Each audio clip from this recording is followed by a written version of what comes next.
नहीं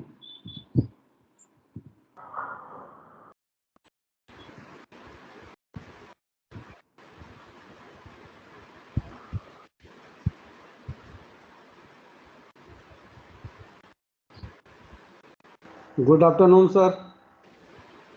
Datti sir, good afternoon.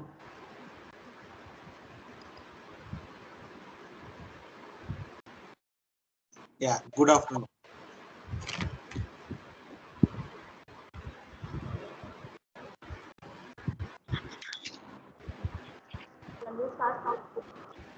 आपकी आवाज पूजा मैम साफ नहीं है।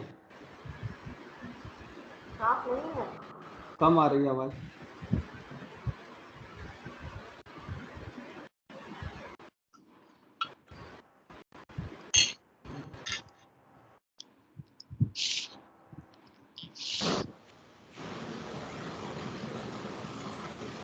अब ठीक है सर? चलिए शुरू करिए।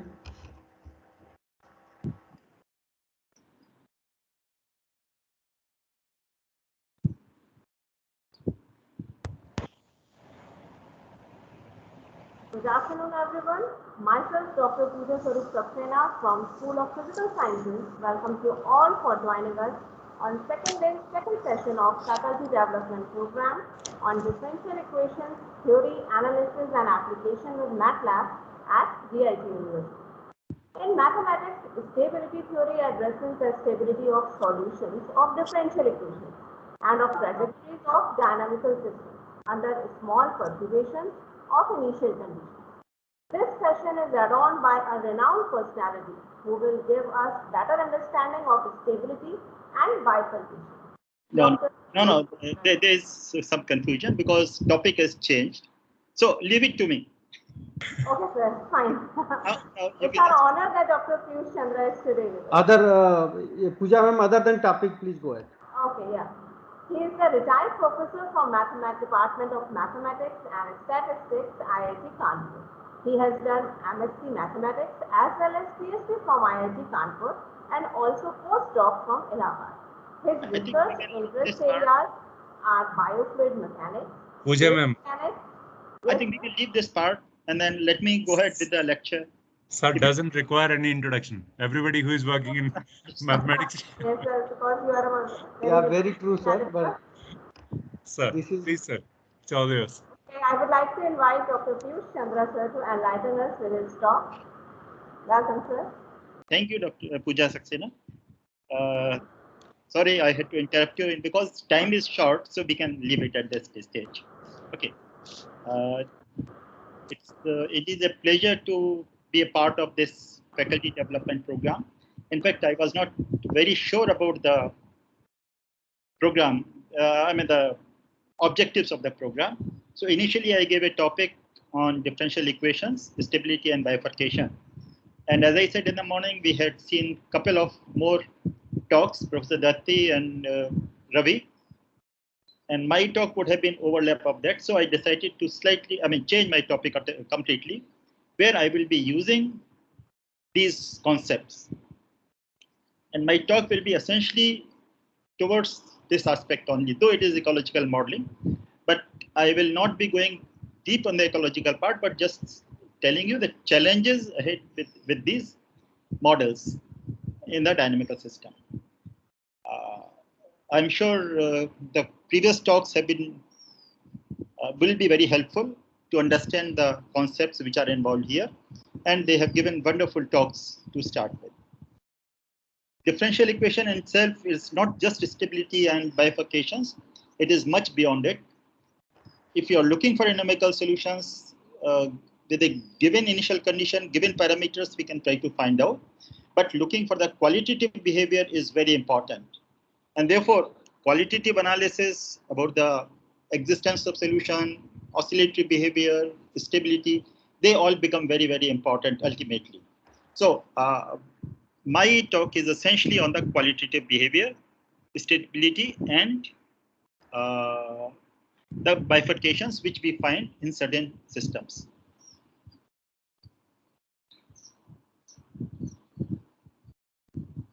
Is it okay? I'm visible? Yes, sir. Screen is shared now? Yes, sir. Screen is shared. Thank you. It's okay? Yes, sir. Yes, sir. Okay, thank you. So the topic which I changed is stability and bifurcation analysis of ecological systems with harvesting. Essentially, we have, I think there was a talk yesterday on ecological systems also.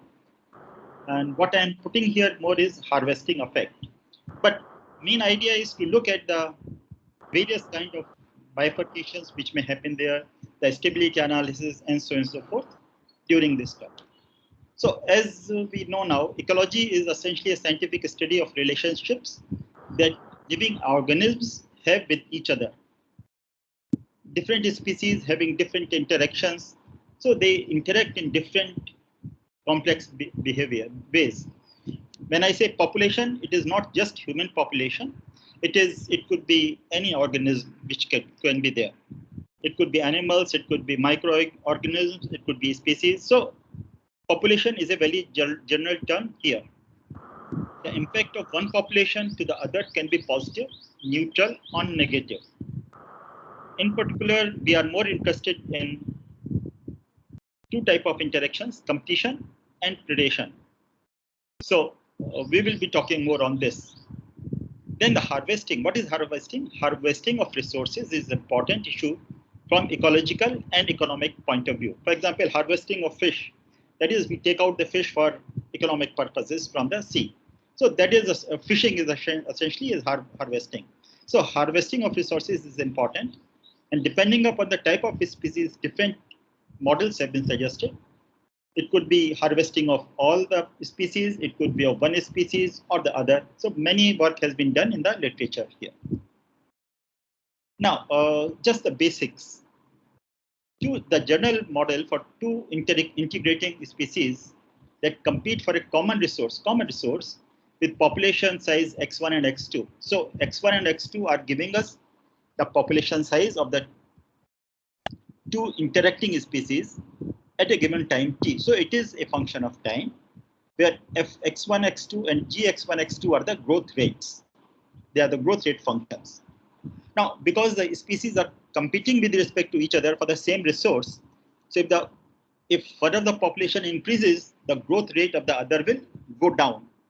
Therefore, we have a condition on these functions f and g so that del f by del x2 is less than 0 and del g by del x1 is less than 0.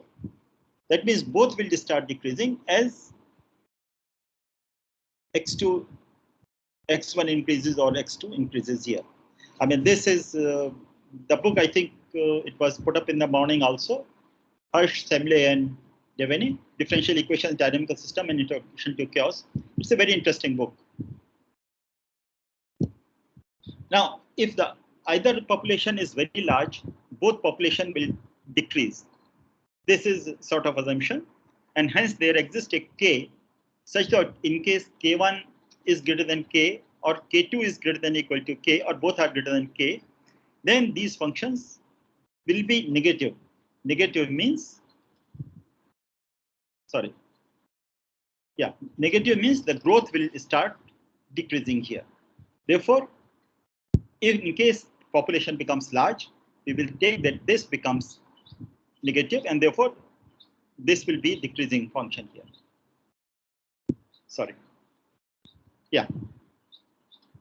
Then in the absence of either species, the other has a positive growth rate up to a certain population and a negative growth rate beyond it. Therefore, there are constants k1, both positive, k1 and k2, such that if fx1 0, that is when there is the other population is not there, and x1 is less than k1, and f of x1 is less than 0, if x1 is greater than k1. That is, in case the population is more, it will start decreasing here, or this will start increasing. So in case there is no other population, the other population is not there, it will keep increasing up to a certain stage, and then it will start decreasing. Same thing happens here, that the population rate of change of population will be positive up to a certain point, and then it will start decreasing here. So these are some basic assumptions we will take care when we are putting these models here.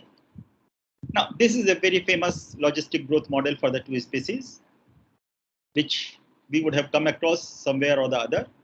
So there are two populations, X1 and X2, and they are both growing logistically. There is no interaction at this stage. So this is known as a logistic model.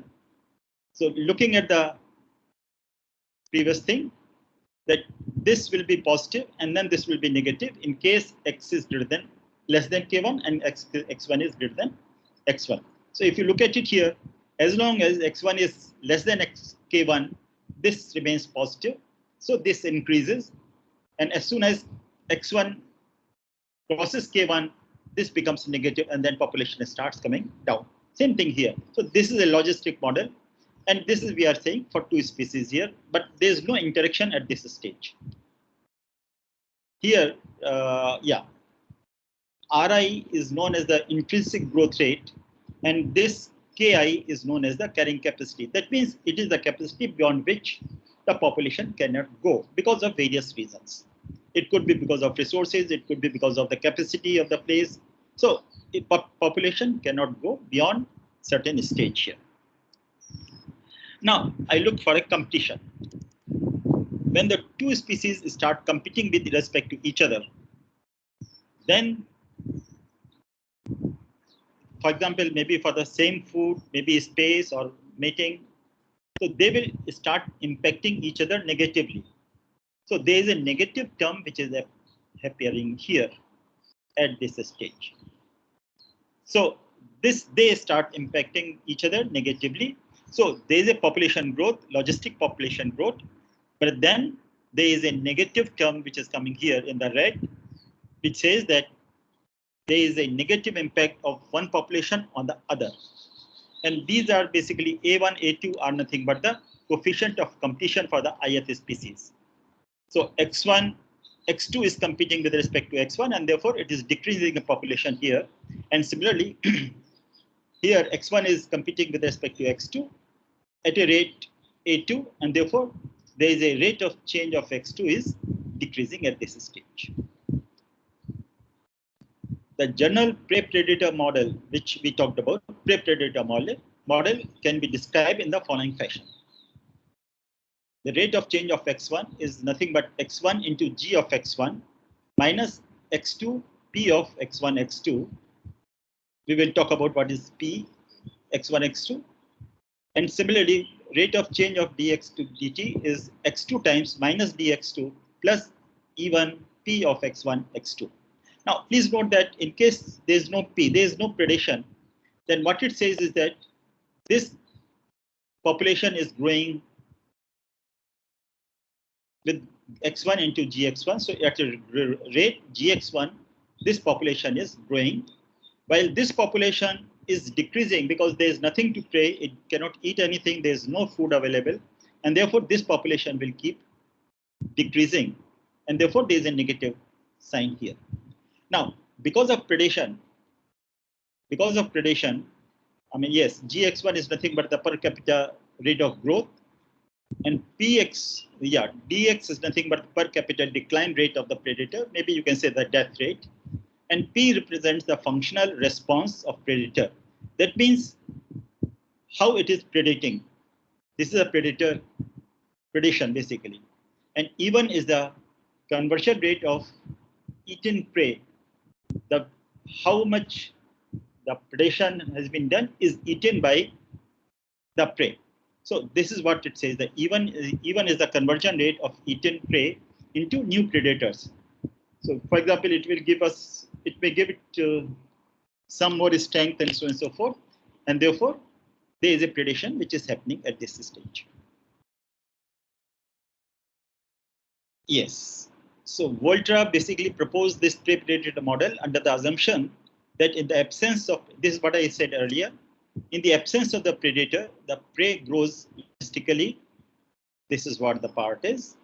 And in the absence of prey, the prey dies off exponentially. So this part, forget about this. So in the absence of predation, X1 grows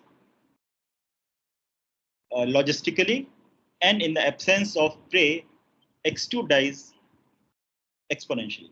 That means there's no other species, they all interact with respect to each other. If there's no prey, X2 will go for extinction. That's what it says. It will just go down. Now, the amount of biomass or the prey consumed by the predator per unit time is linear function of prey density. So this function Px1, x2 is being defined here. So yeah, x2 was there. So it says that this is a linear function of the prey which is available with. So this is why it says x2 is anyway there. So it's a linear function of the prey density. So Ax1, x2. And then this is E1 is coming here, the consumption rate of the prey to get it converted into predator, that comes at this stage here. So this was this model was proposed by Volta in 1931 for prey predator model here. Yes. So that's what it says, that E1 is the conversion rate of eaten prey into new predators, and A is the counter rate at which predator kills prey. So this is basically giving us the interaction between the two. Now, it may be noted that the system has no upper limit on the per capita growth rate of the predator, which is not realistic. Therefore, for example, in certain species,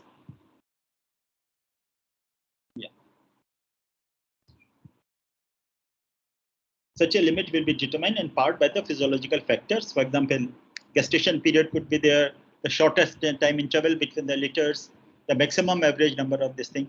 So Leslie Grover proposed a model to account for such limitations, when the carrying capacity of the predator environment was assumed to be proportional to the density of the prey. So that means it is not increasing just like that.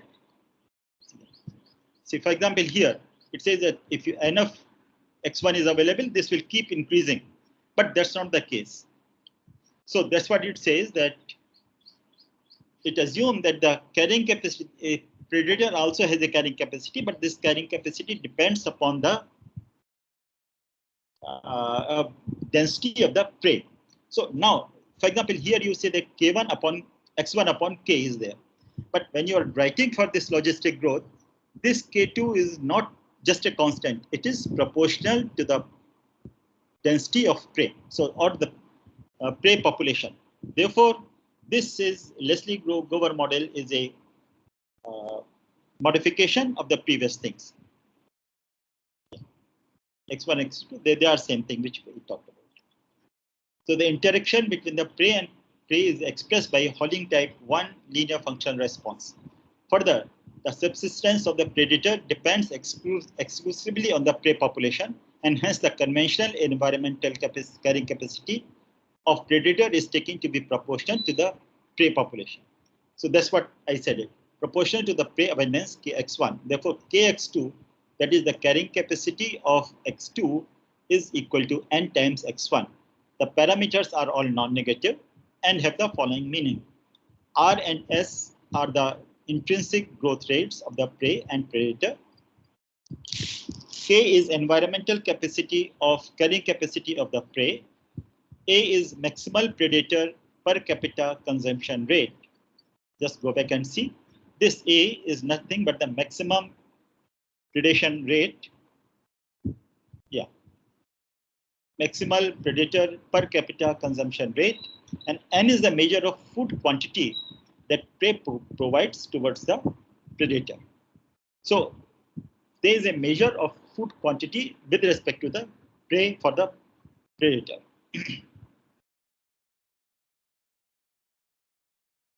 In case there is some other vegetation is available, for example, the two species, but the predation can have some other resource also. Suppose So in case the predator can switch over to other resources provided by the environment, when the prey population is severely scared, that means in case the population of X1 is very small, becomes very small, X2 can switch over to some other resource also. In this situation, positive constant can be added to the denominator of the Disley-Gower model. So this is what comes up. Next modification, which is there. So this was proposed by Aziz and Aliyev and Deher Okia, and they modified the model and they put it as a Holling type Q function response to account for its terms in the environmental protection to the predator. So these are being slightly changed now. So AI is the maximum value of the predator per capita reduction rate of the prey, as we have seen earlier. LI measures the extent to which environment provides protection to prey and predator respectively. So both of them, it provides a protection. S measures the growth rate of the predator species, and SA2, S into A2 is the maximum value of the per capita reduction rate of the predator. These two papers can be seen here.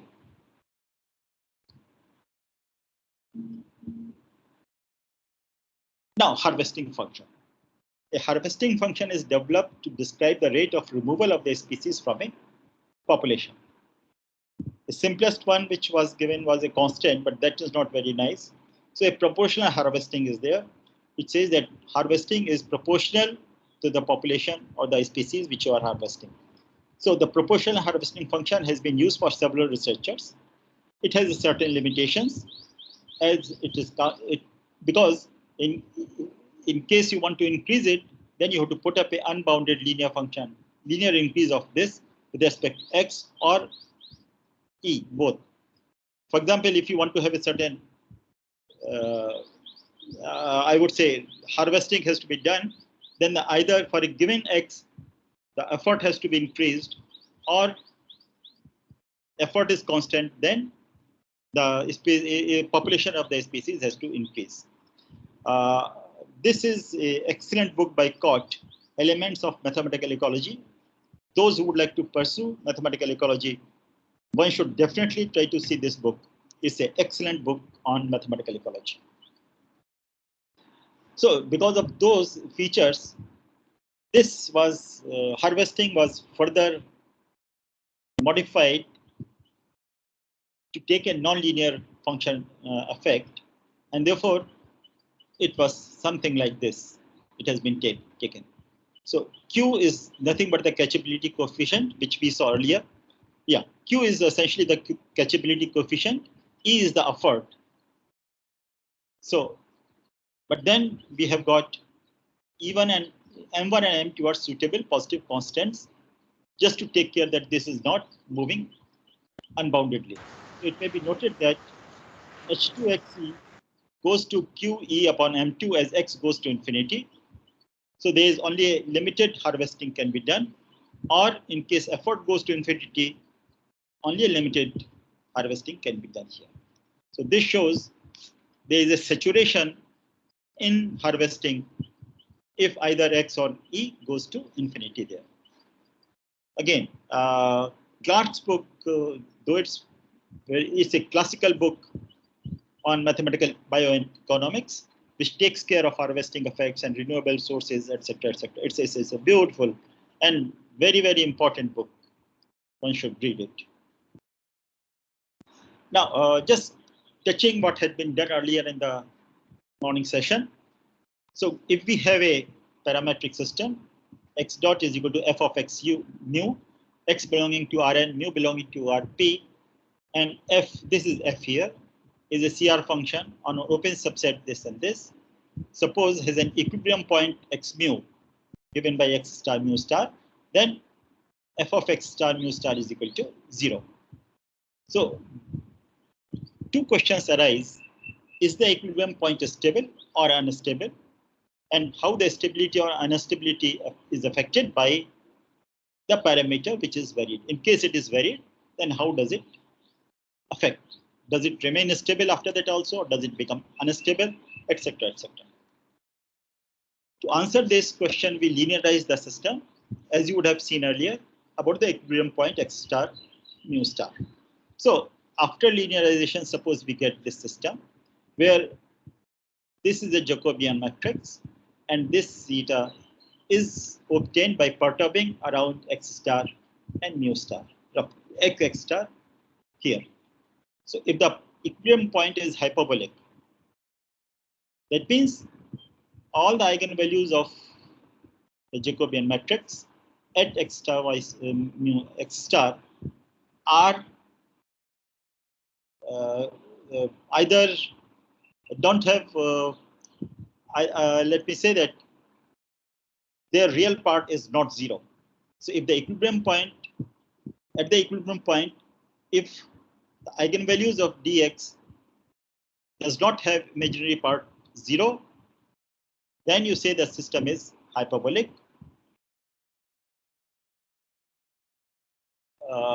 No, I'll come back to that. It will be clear from here. If it is non-hyperbolic, then this has some eigenvalues on the imaginary axis. So that means none of the eigenvalues of dx is having purely imaginary part, then you say it is hyperbolic. Otherwise, it is non-hyperbolic. Even if one eigenvalue is purely imaginary, then you say it is non-hyperbolic. So in this case, the stability of the equilibrium point is determined by the linear system here. That means the same behavior, topological behavior, will be seen for the linear behavior as well as in the nonlinear behavior in the vicinity of the equilibrium point. For the non-hyperbolic point, the things are slightly different, because in case we change mu close to mu star, yeah, anything? Then a new dynamical behavior can occur. And this is where bifurcation will start coming into picture. So bifurcation is nothing but the change in the qualitative behavior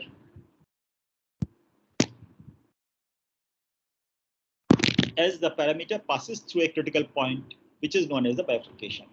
There are different types of bifurcations, as Ravi has talked about yesterday in the morning: saddle node bifurcation, transcritical bifurcation, hop bifurcation. I will not go in these things. Different definitions have been done for you. Now I will consider a particular model and see how the things work there. This model is allelopathic competition model for 2 species with harvesting.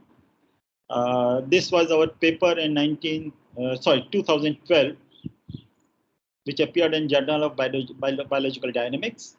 Now, basically, it's a competition model for 2 species with harvesting. So there is a 2 species, they are competing here, right? And harvesting will come into picture. What is allelopathic effect?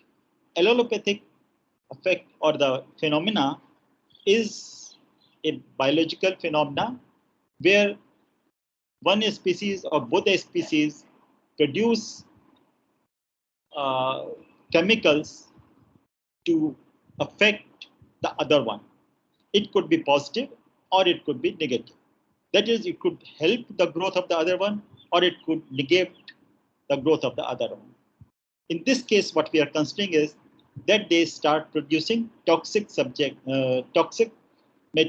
chemical, which will negatively affect the growth of the other population here. So I have not come to the harvesting at the moment. So this is one population which is growing majestically. Then there is a competition between X1 and X2. So this term is there.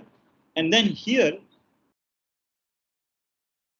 this is the effect, allelopathic effect of one on the other one. So the effect is B1, X1, X2, and then per unit, per capita X1, therefore multiplied with X1 here.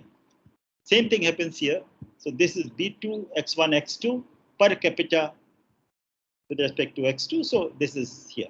So BI is respectively are the toxicity coefficient of the ith species here.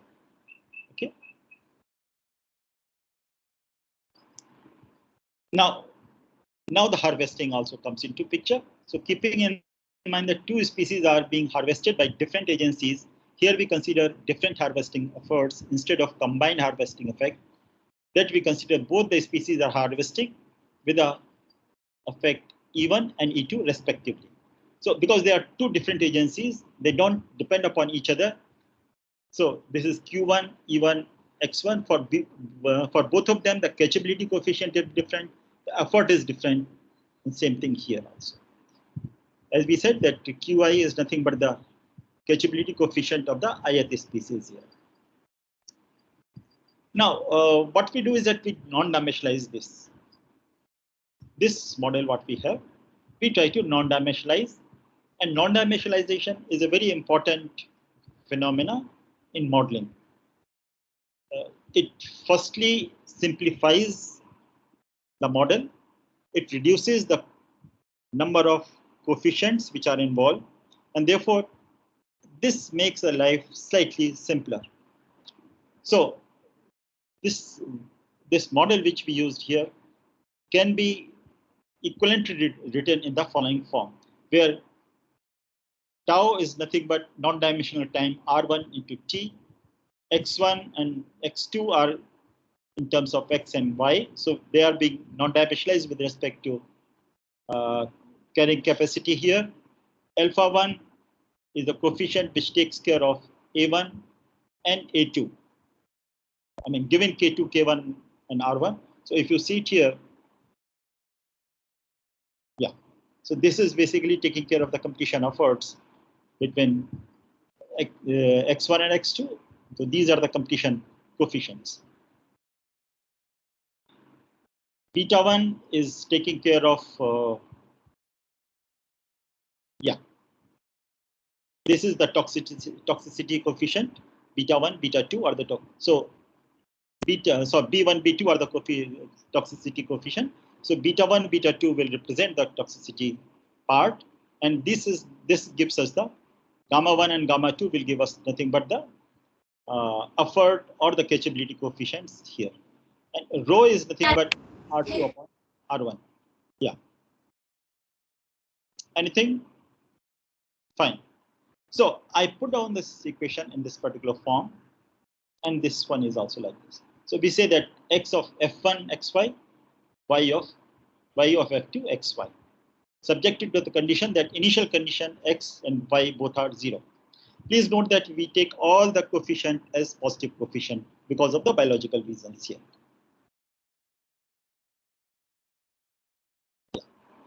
It can be seen that all the solution x2, y2, x tau, y tau of the system with the initial condition which are positive initial conditions are always positive and bounded for all tau greater than 0.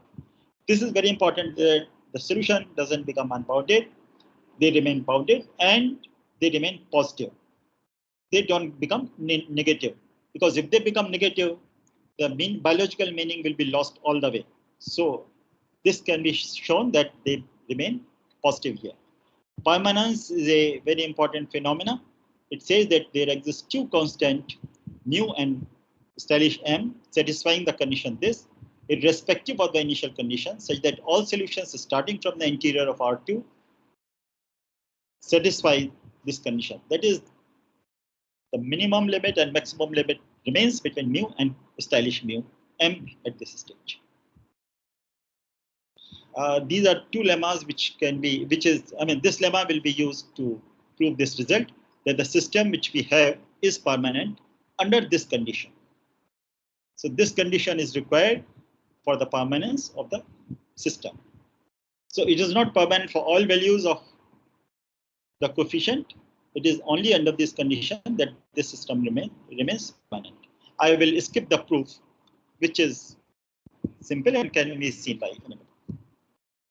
Now, the equilibrium of the boundary conditions. So what we have here is that, if you see this, x is equal to 0 and y equal to 0 are surely 2 x 0, 0, y is equal to 0. This is a trivial equilibrium point, which you can see it here. Also, if x is equal to 0, then this is satisfied. This will be equal to 0, and this is 0, this is 0. Suppose y is not 0, then y must be equal to gamma 2. And similarly, if y equal to 0, x should be gamma 1. So these three are the boundary equilibrium points. Apart from that, yeah. So these are the boundary equilibrium point 0, 0, gamma 1, 0, and 0, gamma 2. Apart from that, they could be interior equilibrium points, which are given by this equation ax square, for which the x component is given by ax square minus bx plus c equal to 0, where a is in terms of the coefficients, a, b, c are given in terms of the coefficients, and y, corresponding y will be given by gamma 1 minus x divided by alpha 1 plus beta 1x, which is simple because if we know x, then we can definitely go back to, yeah. So suppose xy at not 0, this is equal to 0. So what you can say is that in case we know x, we can find out y from this equal to 0, and this will come immediately there. Okay. So without going to that, now if you see this part, yes, the root of this equation ax square minus bx plus c equal to 0 are given by this. Now there can be various possibilities, and this is what becomes more interesting, that in case b square minus 4ac is negative, these coefficients are such that this is negative, then no real value of x1 star or x2 star will exist. Therefore, there will not be any interior equilibrium. Only the boundary equilibrium will exist. In case b square minus 4ac is equal to 0, there will be only one equilibrium point. So in case the coefficients are such that b square minus 4ac is 0, then there will be only one equilibrium point which will exist.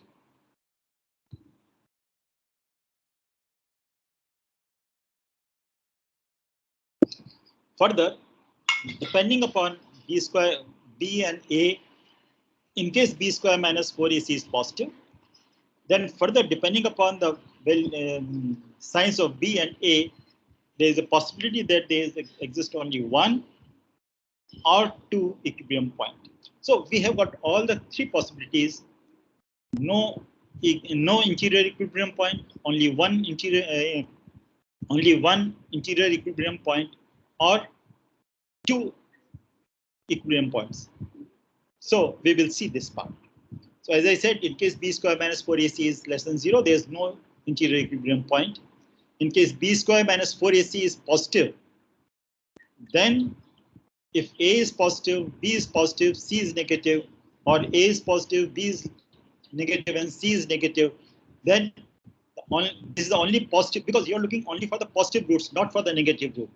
See, again going back here. See, in case b square minus 4ac is negative, no real x1, x2 will exist. In case b square minus 4ac is 0, only one of the eigenvalues will exist. And further, in case b square minus 4ac is positive, then theoretically both x1 star and x2 star will exist.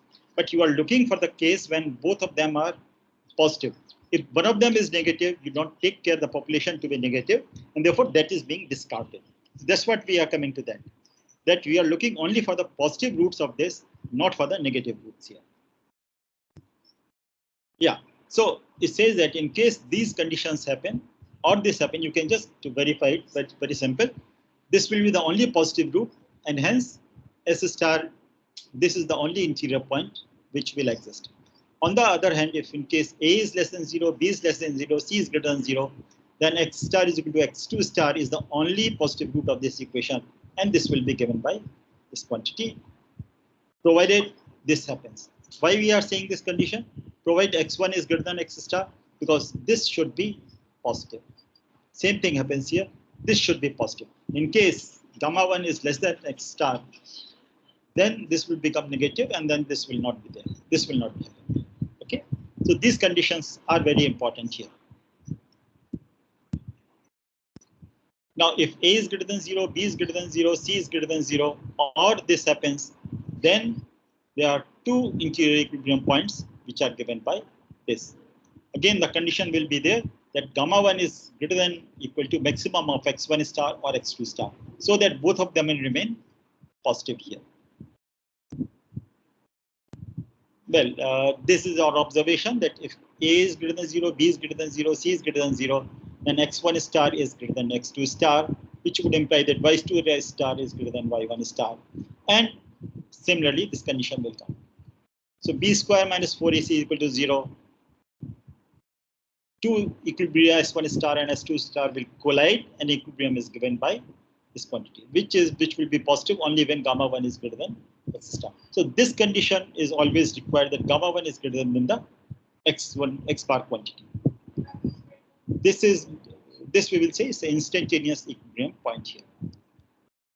So I'm just giving the results. I will not be going in the details. That the trivial equilibrium point S000 is always unstable. So start with any neighborhood, you will never come back to this point. The axial equilibrium S1 is locally asymptotically stable if this condition holds, and is saddle point if this condition is reversed. The axial equilibrium point similarly is locally asymptotically stable if this happens, and is saddle point if alpha 1 gamma 2 is less than gamma 1.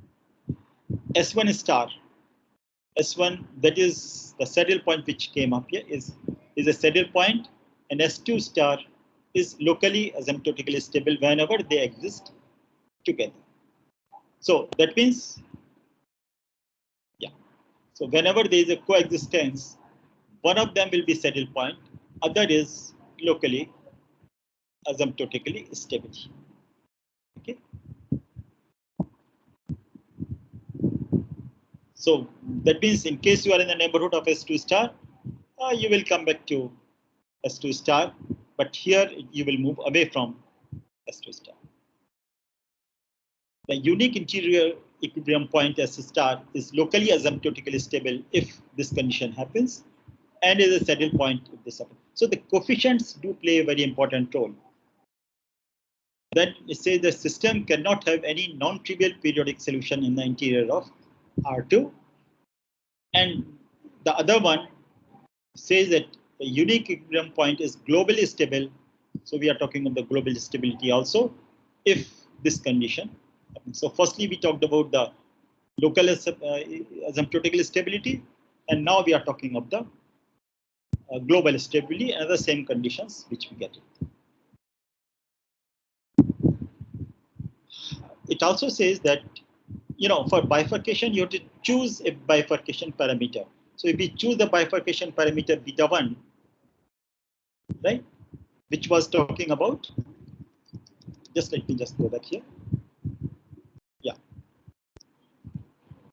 B1 and B2 are essentially talking about the toxicity, and beta 1 essentially related again to the toxicity coefficient.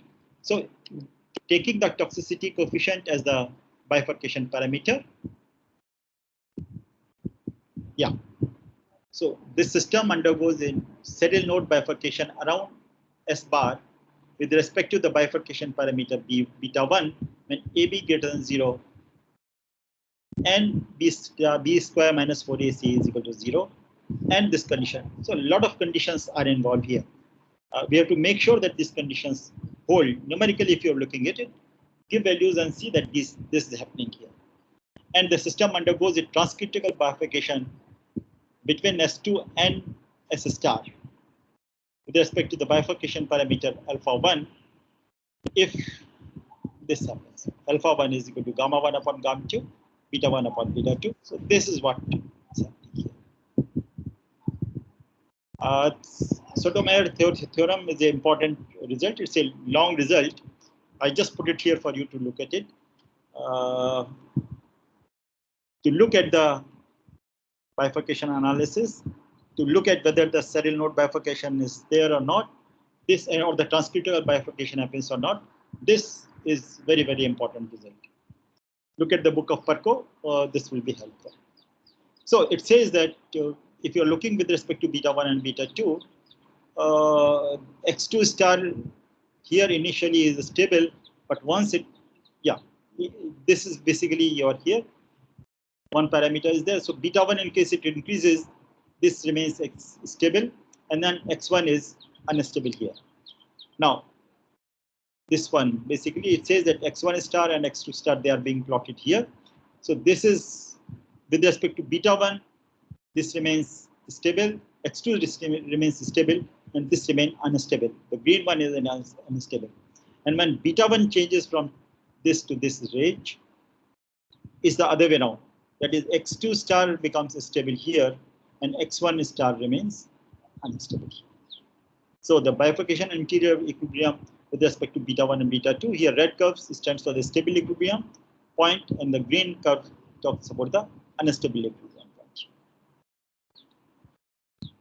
This tells us about the various parameters and the range for the parameters there. So now let's look at the. See, what I'm just trying to say is that this model has given us such a challenging work from mathematical point of view also. But looking at the biological point, it indicates a practical danger in the ecological reality, that the rate of harvesting is such that no equilibria exist, then the extinction, no interior equilibrium exists, then the extinction of both species may result. It doesn't say that it will be there, but it may result into this part.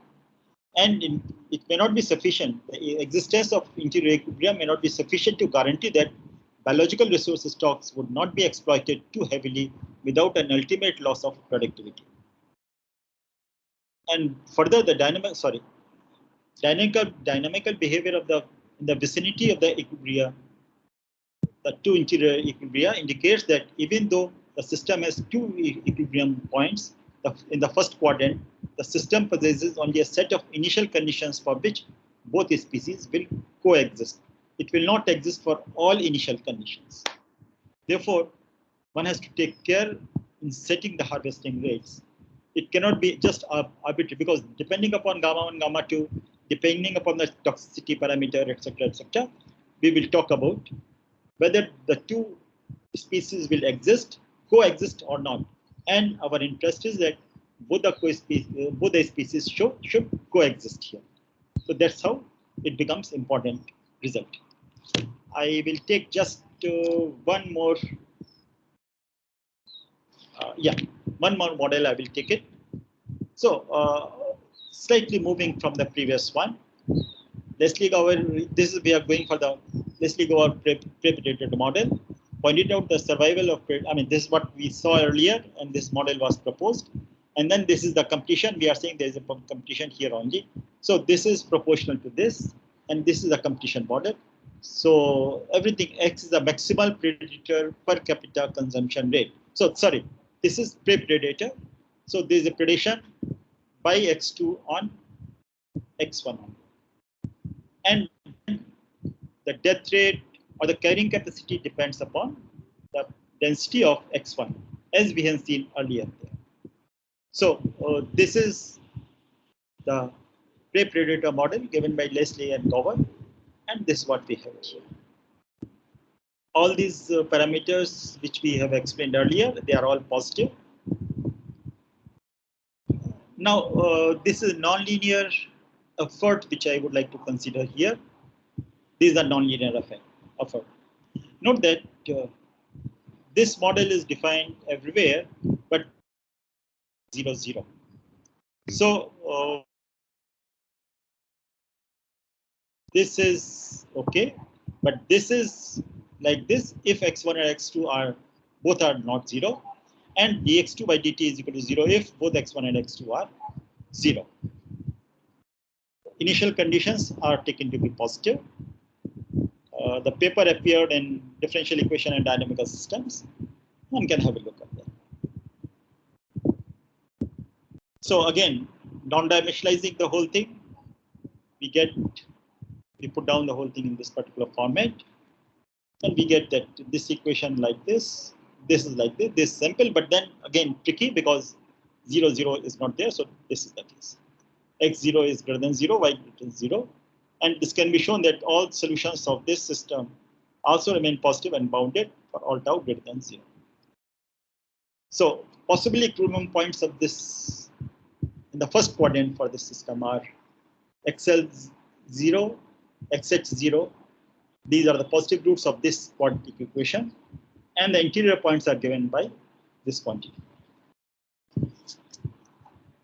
Note that, yeah, I just want to say that, of course, x is equal to 0, y equal to 0, trivial solution is always there. Because if x is equal to 0, this is there, and in case x0, y0, then this is also 0. Therefore, trivial solution is always there. So you look at the boundary points, and in case x is equal to 0, what would happen? Or y equal to 0, what would happen? So if in case y is equal to 0, if y equal to 0, and x is not equal to 0, you will get this equation here. Because x cannot be 0, otherwise this will not be defined. It will go to infinity. So if y is 0, you can say that this is 0, x is not 0, therefore this must be equal to 0, which gives us a quadratic equation here.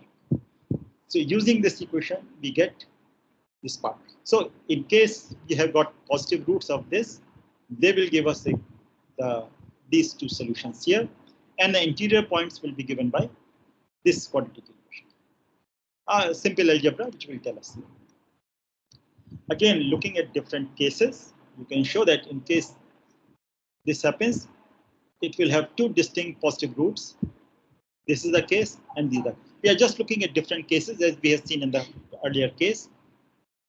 So similarly, the equation will have two distinct roots, provided this happens. So if this is equal to 0, then both the roots x1 star, x2 star will coincide, and hence we get only one interior equilibrium point, which is given by this. So, I mean, let me just go back here. Note that x square minus 1 minus epsilon into x plus eta minus epsilon is equal to 0. Because of this, in case eta minus epsilon is negative, one of the root must be positive. Okay, so it says that positive roots of this quadratic equation will happen. Here also the same thing will happen. Now here we are looking at the different scenario. That's what we are saying. This will have two distinct roots. 29 will have two distinct roots. And similarly, 30 will have two distinct roots, provided all these conditions will happen. So looking at different conditions, we get this point. The equilibrium point will be repeller. It's not attractor. This always is a saddle point. Equilibrium point is a saddle point. This is a locally asymptotically stable if these conditions hold. The system undergoes a Hopf bifurcation with respect to a bifurcation parameter rho, which we defined earlier, around this if this condition holds there. And it goes a saddle node bifurcation around S bar with respect to the bifurcation parameter eta. It's a different parameter if this quantity holds and this happens. So, there are so many conditions under which we are looking for the bifurcation. I will not. Similarly, when eta is less than epsilon, we have got different results. I would just come to the conclusions here because time is almost running out. So we have obtained a bistable situation where solutions depend highly on the initial values. We have seen that for a wide range of initial data, the system is driven to extinction, and for certain values of parameter values, coexistence of species is possible. So it again depends upon the initial data for which the coexistence is possible. Looking at the saddle node bifurcation using Samater theorem, it says that the dynamical behavior of the model is very sensitive to the nonlinear harvesting and the initial densities of both the species. The local existence, of periodic solutions in the different cases has been observed through Hopf bifurcation, and the stability of periodic solutions has been examined, and validity through numerical solutions has been done using the Lyapunov number. It ensures the existence of periodic solution for a system which guarantees the long-term coexistence of the species. Now, what I'm just trying to say is that we have nonlinear system, only two-dimensional, not too many species. But if you look at the dynamic of behavior, it's quite challenging and it's quite complicated. And through that, we have tried to got some biological meaning of the results here. So just saying that we are doing a mathematical analysis, I will not say that this is correct. But what I have presented here is more or less the mathematical results and the corresponding challenges which we see it here. We have done some other work also, but I'm skipping that part. Roughly on the similar lines, looking at the various bifurcation behaviors. So yeah, these are some of the references which I put it here.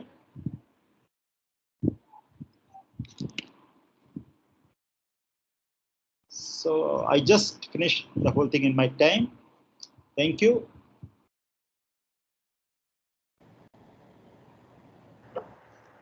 Thank you, sir. Thank you very much. Very first, let us invite our participant if they have any queries. Yeah. Yes, please raise your hands and we will come to you one by one. In fact, the two papers are, which I put down, they are available in the literature. References are given. One can have a look at that because there is a detailed calculation one has to go through. So one can have a look at that one. Yeah. Okay. Participant, please, if you have any queries, you just raise your hands. In fact, this is basically on the research level, so maybe they will not get the feel of it at this stage. It will take some time for them to comprehend, sir, what you have summarized in 1 hour. Somebody has raised a hand here. Yeah, let us call Mr. Amit. Amitji, please. Good afternoon, sir. Yeah. I have one question. Yes. Can we apply harvesting and refugee in the same model? Is it logical to apply refugee and harvesting at a time same in the model? Refugee means what? What do you want to do with the refuge? The refuge is taking place here? In prey, suppose in prey we taking some refugee constant. And also we apply some harvesting. Is it feasible? It is logical to apply both. It depends. It depends on the ecological situation. Feasible, I don't know, we'll have to see, but it will depend upon the meaningful biological, ecological situation ultimately. Am I right? Okay. I can understand let it not be hypothetical thing. So we should really examine it. See, modeling should not be just hypothetical. That's what my point is always. So let's look at the situation. Yes. Is it really required or not? Then go ahead. Yes. And work on that. Yes, sir. Yes, sir. Yes. Anybody else? Okay, then I would request our Dean sir to express. Sir, thank you very much, sir. Sincere thanks to Professor. We are really blessed to have you here, and I'm looking forward to more regular interactions with you, sir. I just want to be out of this webinars, and then enough is enough. Now the younger people should take over. So we are not going to leave you, sir. There are many things to learn from you, and of course you have been our mentor, and you will remain our mentor for entire life. I may just make an announcement that Indian Mathematical Society is having this annual conference on virtual mode from 4th to 7th December. Those interested to make a presentation or want to participate could see the website or my Facebook page and then work upon it. Sure, definitely. There are some very interesting talks, symposia also. This time we have a symposium on deep learning and with scientific computing and AI. Ritesh Dubey will be conducting that. Okay, great. And there is one on fractional differential equations also. So a couple of them will be interesting for the symposia, the people here. Right. And Malab Banerjee will be giving a talk on mathematical biology involved there. Right. So thank you very much, sir. Sir. I have details. I will share with the participant through mail. If you wish, but I just wanted to say that. Yes. Sure. Any mathematics, I would like to convey this part here. Sure, sir. Yes. So, thank you, sir. Let us request all the participants please on their video so that we may have some pics as our memory. Yes. Organizing team as well.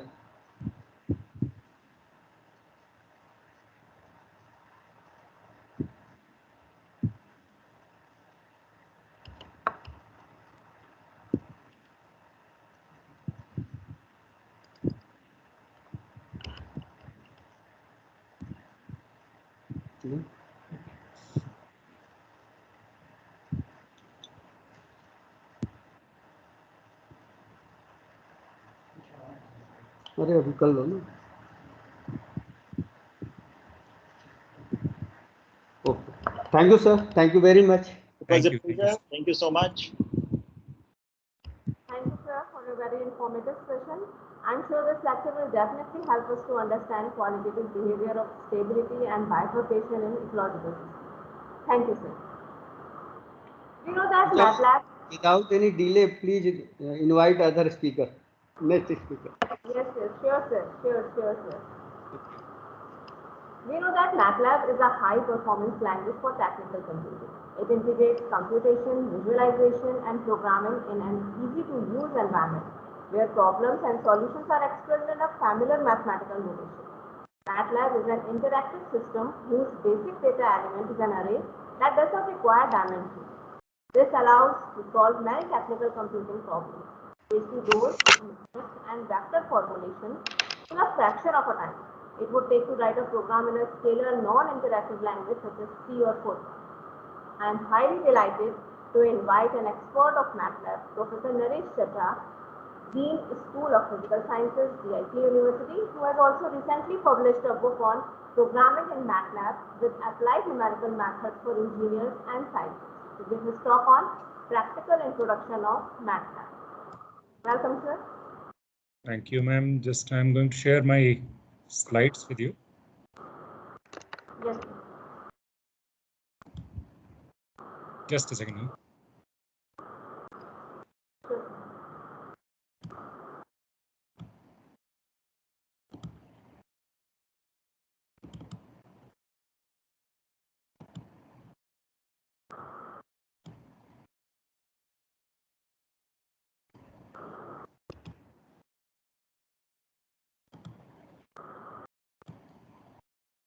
Is it visible? Ma'am, slides are visible? No, sir. No, sir, it's not visible.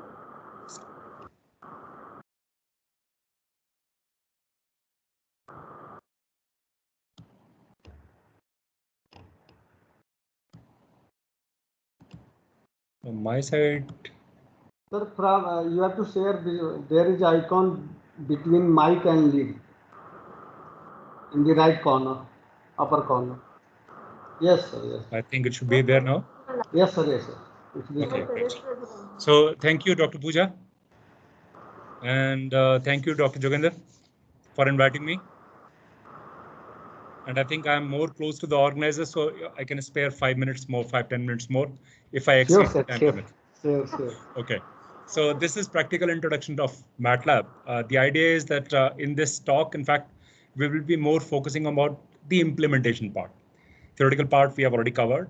We have wonderful sessions on stability analysis and other aspects of differential equation also. So in this talk, as I mentioned, we will be more concerned about the implementation part.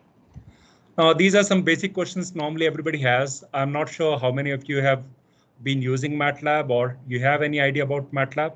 I'm not going to assume anything. I'm going to start from the scratch itself. And I can guarantee that some substance will be there for the beginners, as well as I will try to deliver something for the advanced learners also. So the first question which comes to my mind is, what is MATLAB? For anybody who's going to start, what is MATLAB? And believe me, this is the difficult question to answer.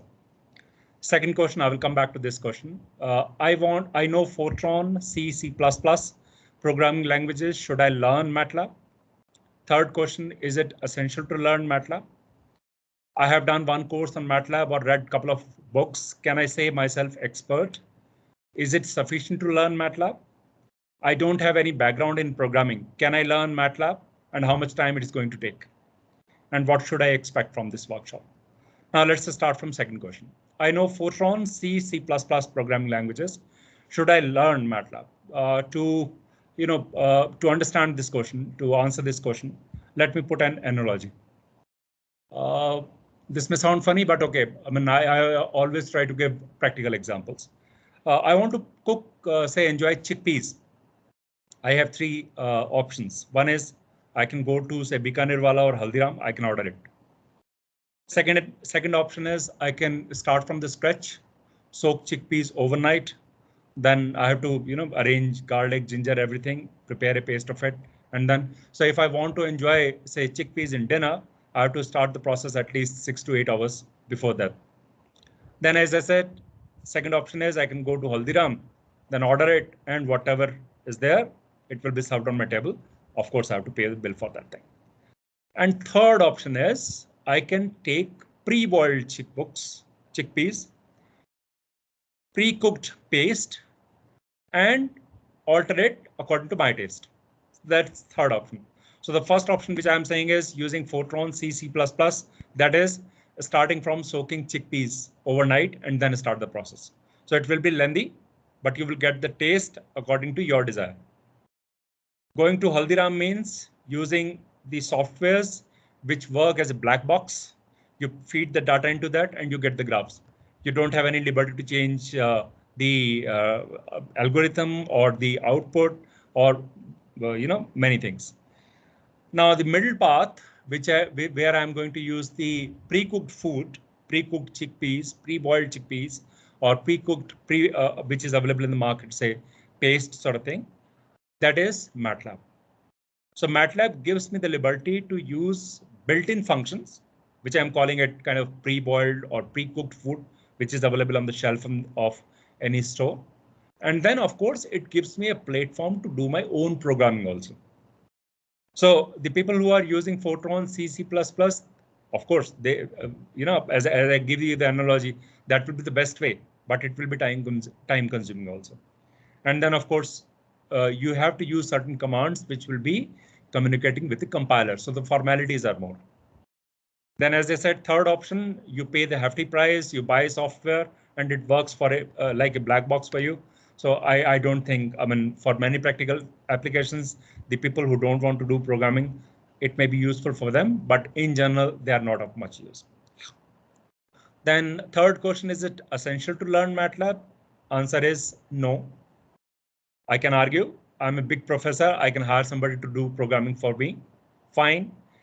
But, to give you an analogy, I have a car, but I don't know driving. Then I'm totally dependent on driver. The same thing is applicable with MATLAB also. I know the theory, but I am totally dependent on someone else who knows the programming. So if I can communicate communicate better with him, he can understand my ideas, then only he will be able to code it for me. And moreover, whatever results are shown, whatever graphs are delivered to me, I have to check them critically. So that dependence is always there.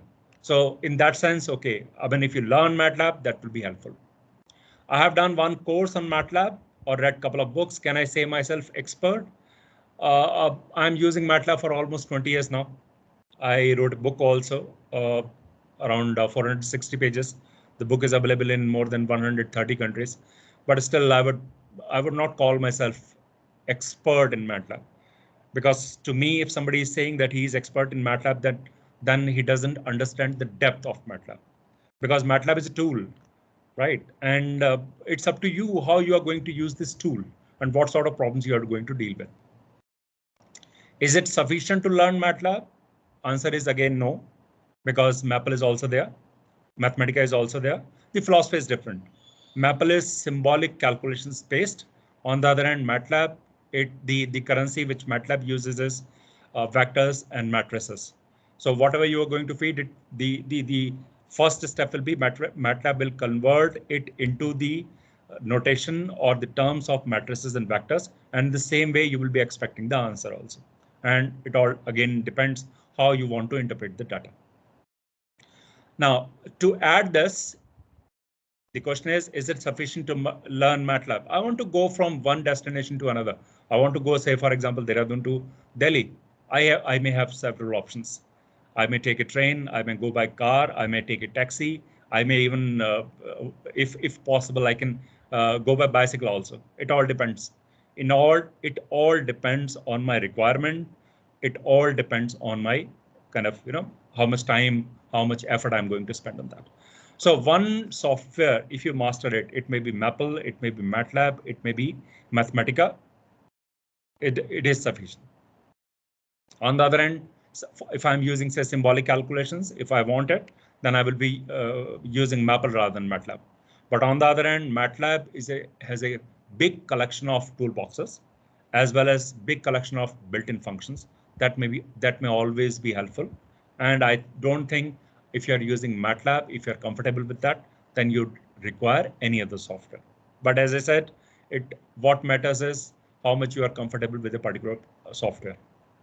I don't have any background in programming. Can I learn MATLAB, and how much time it is going to take? MATLAB itself is equipped with very beautiful features that they help you to understand and learn MATLAB on your own pace, because very good help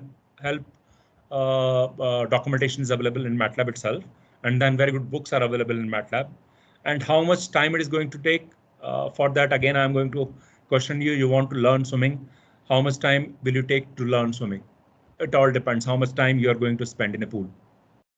The same way, the more time you are spending on with MATLAB, the more kind of proficient you will become and more comfortable you will be. Then coming back to the first question, what is MATLAB?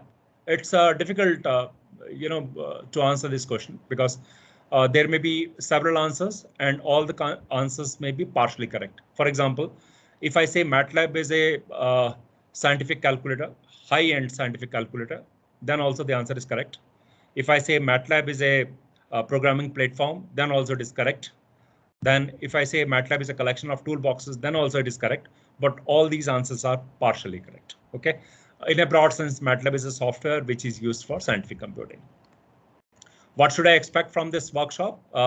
In a span of 1 hour, which you are going to spend with me, I can guarantee that you will feel confident that you will open MATLAB yourself and then start exploring it. OK, so I have divided my presentation into several segments. I'm going to start with the preliminaries, and then, of course, we will go to introduce this 2D plotting, 3D plotting, and then we will end up solving initial value problems in MATLAB. And then, of course, I will give you some caution where MATLAB can ditch you also. You can understand MATLAB as riding an elephant. If you are in control, then you will enjoy the ride like anything. And if you lose the control, then your life will be in trouble. The same way, MATLAB, if you know how to use MATLAB, how to play around with this, then you will enjoy working with MATLAB. Otherwise, it will become hard. Now, preliminaries. When you open, I assume that you have installed MATLAB and you click the icon on the desktop, which is available. Automatically, the icon will be available when you install this MATLAB, if it is properly involved. So this type of window you will see. This is the editor portion. This is the command window. This is workspace, where all the variables which are coming from your file, they will be generated here, and the types of this will also be visible. This is the current folder where all these files will be saved, and this is the command window. This is the most important window because this is kind of a handler where you will be feeding most of the commands. And for programming purposes, you will be using this editor. And you can undock these windows also. Suppose you want to write your own program and the space is less. I always do that. In fact, I will undock it so that I get more space to write my own program. And then this is the location where you can see where your files are. And this is the current folder. So this location and the current folder should match. Otherwise, MATLAB will give you an error, or otherwise it will suggest you to check your location. Now, MATLAB has excellent features, as I said. If you are putting this comments with this percentage sign, this is for, just for the sake of understanding the program, what exactly this program is going to do. So when you are sharing your program with someone else, you put these comments, and these comments are just They are not part of the execution, but they will be helpful for the reader to understand what exactly this program is going to do. Then you can see these are few reserved words. Function, it's a type of a file, I would say. Then function file it is. The color is different. The name of this function is bisection method. And then, you see different colors are used automatically. When you put these comments, the color will be different. The color for function is different. And then, so it's kind of attractive. And then, of course, you can do the intending also. So Control A, Control I is this. So it will exactly show which for is matching with which end, or which conditional loop is ending at which place. Now, MATLAB has 3 excellent features to help you to learn. MATLAB eventually will make you lazy. Lazy in the sense it has very well-written documentation, which provides you 3 very beautiful commands, which are help, win, and look for. So rather than going to the library or looking for some commands, you will prefer to type help or help win, or go for the documentation of this. So the first thing is help. If you type help topics will be available, and then of course all these commands will be clickable. You can click them and the more details will be available to you. If you're sure these are help topics, right? One command is missing here, help win. Now, if you want to see the detail for a particular command, suppose help win, then you will type help win space, say sparse. So all the details which is related to sparse will be available on your screen. So this is the outcome of help win sparse. Then third is look for sparse. You don't have any idea about sparse, and you want to see in which context MATLAB is using this sparse. So wherever this sparse word is appearing in the documentation, all these will appear on your screen. So for advanced user, the exercise is what is the difference between help, win, or look for. These 3 commands are sufficient to start with. Commands for managing variables, CLC you will be using. This clears the window. Then clear all. Now in latest version, they don't use clear all, they simply use clear. If you want to clear few particular variables, then clear XYZ. Then which are the variables which are existing at the moment in the folder. It will be displayed. Then Control C is there. Suppose you are stuck in an infinite loop, then you want to cancel the execution. Then in that case, you will be using Control C. And then few reserved words are there. Break, case, catch, continue. And these keywords will be appearing on the screen in purple color. So these words, when you're using it, you should use them cautiously. Then these are few test commands. You can check whether your MATLAB is working perfect or not, whether it has been installed properly or not. Then I'm going to ask you this thing, solve x plus 3 is equal to 5. And you want to solve it using MATLAB. And MATLAB will give you an error message. And your argument may be that if it cannot solve such a simple equation, then what's the use of using MATLAB? No, the problem is with your understanding. You are not feeding the right food to the right person. For example, if you're giving, say, sugarcane to lion and say meat to elephant, they are not going to eat. The simple philosophy MATLAB uses is MATLAB converts everything in terms of matrices and vectors. So x plus 3 is equal to 5. It cannot solve it unless until you want to solve it symbolically. So a few features, symbolic toolbox is there. Very excellent features from Maple. They are trying to incorporate in MATLAB. So MuPad function is there. So you can use it for solving these type of equations also symbolically. But on the other hand, MATLAB is meant for calculations which are based on matrices. Now plotting in 2D, this is kind of simple command without any formalities. You can put, say, x is equal to 0, this pi by 100 and pi. You are picking 100 points. You are dividing this 0 to pi into 100 points and then plot xy. That's it. And then you can decorate, of course, plot command, title command. X label, Y label, you can do it. This is kind of simple 3-4 lines command. Then of course, if you want to change the markers, you can do it. So a few examples, I will share my slides with you so you can experiment. Then of course, you can do the formatting also for say labels or titles. These type of things are there. Then you can do it using editor also. You can click and whatever features you want to say increase the depth of the curve, then also you can do it. Then if you want to increase the resolution of the figure, then also you can do it. Then if you want to save the figure in different formats, then PNG is there, FIG file is there, then JPG file is there. There are several options which are available. You can play around. Then this 3D plot, if you're doing it and you want to visualize it from different angles, that also you can do it. And this is kind of important thing. You can do it using the panel or you can do it using the commands. These 3 lines just to demonstrate.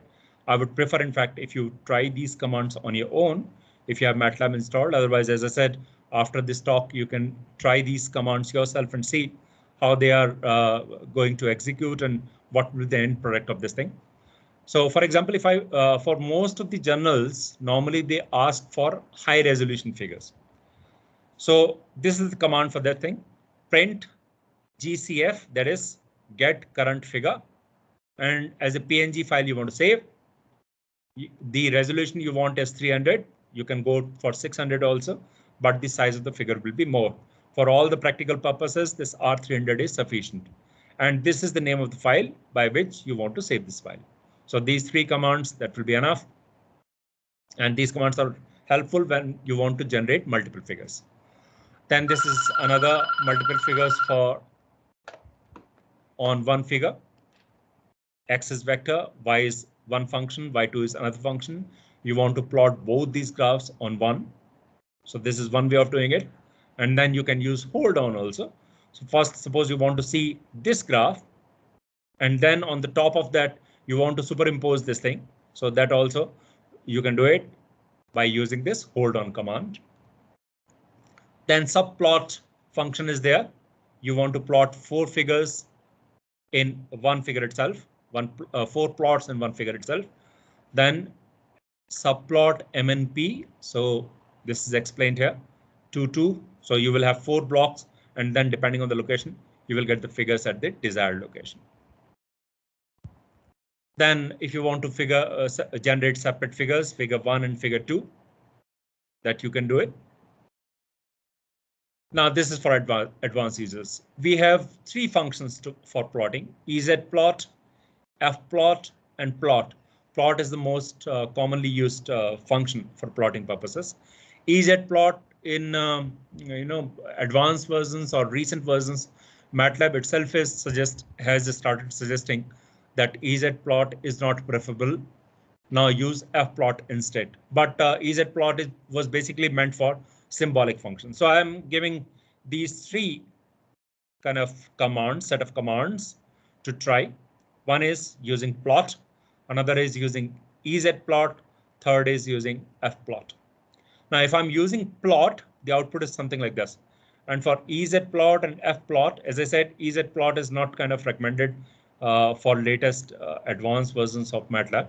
But this is somewhat you will find when you are going to use these 2 commands. Now, this is the graph which I got using plot command. And supposing I am trying to interpret the result for a dynamical system. So I can interpret that, OK, in this region, this system has reached a steady state. Only when I use fplot or EZplot, then only I will realize that, OK, no, this is not the steady state thing. This graph is different. OK, and that's how you should kind of, be careful while using different commands into this. 3D plotting, very simple again. Very few commands. X, Y you are generating. This XY mesh grid command. This is interpreted like this. This is X vector. This is Y vector. And mesh grid command is making kind of, combining these coordinates together and Z will be on the top of that. There are certain variants, mesh plot, then mesh C, you can see the contours here.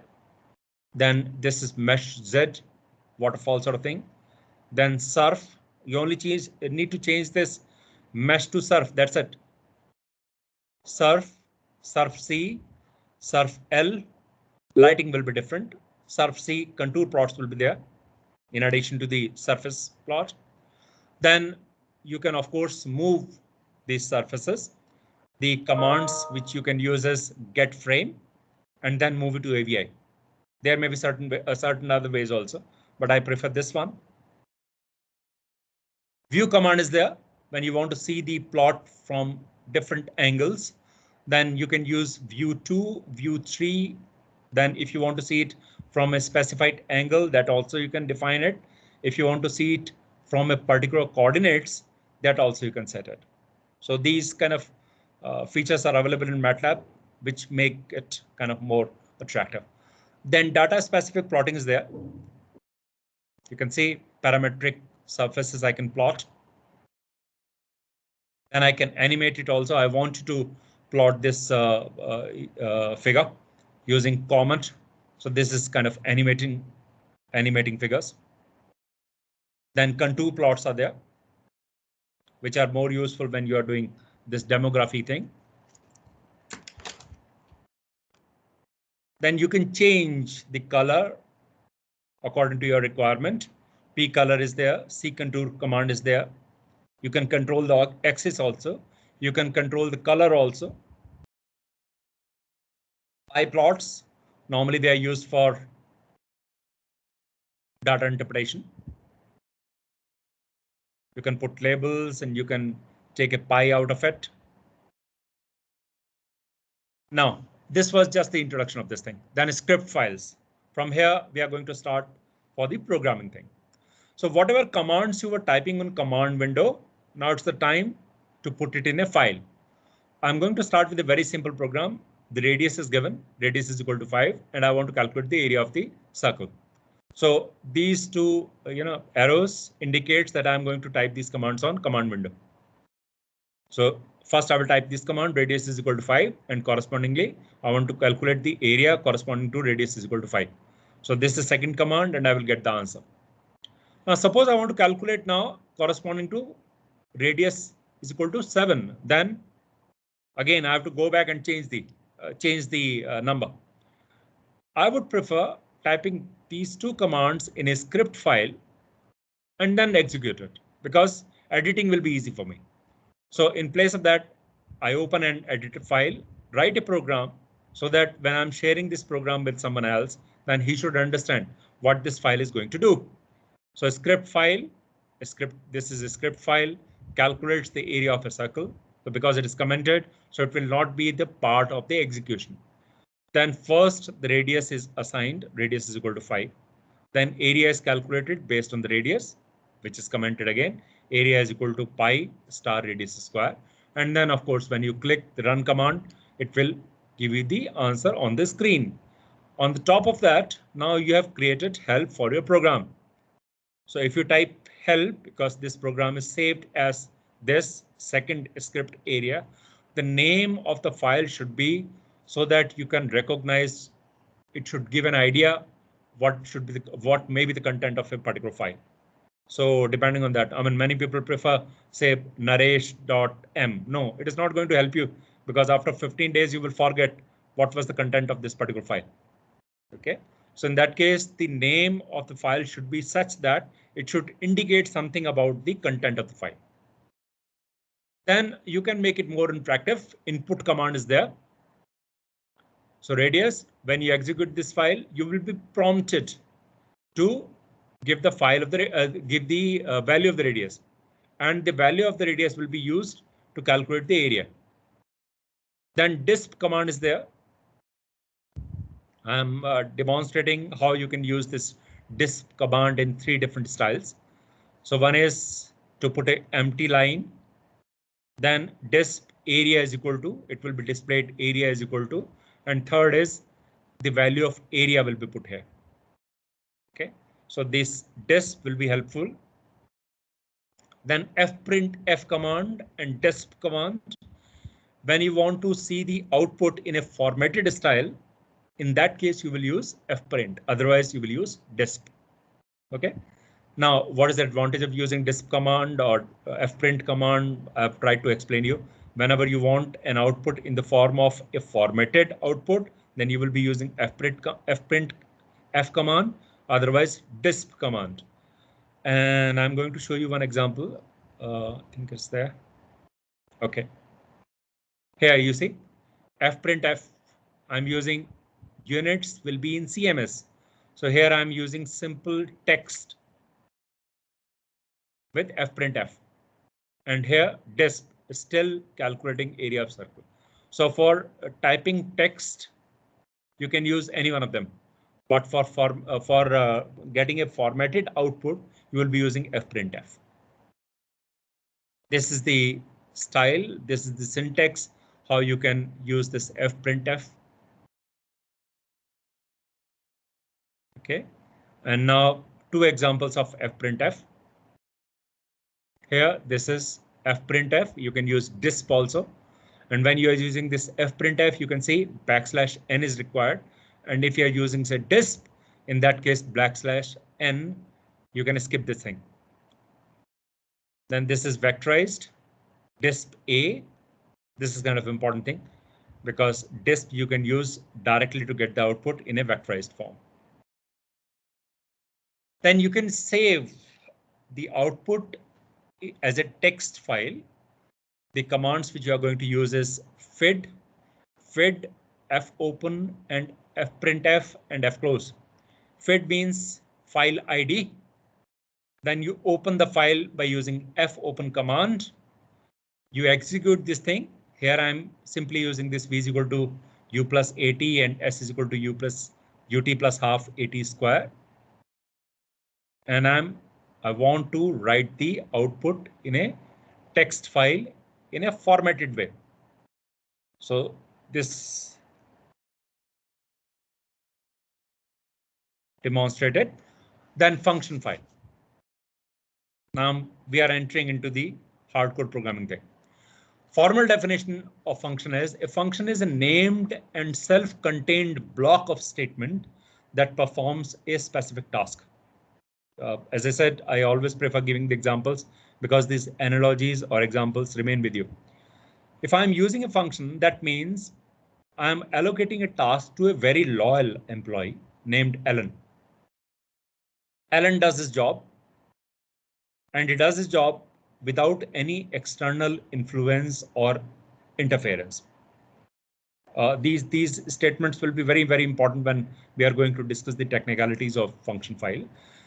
So I want you to remember them.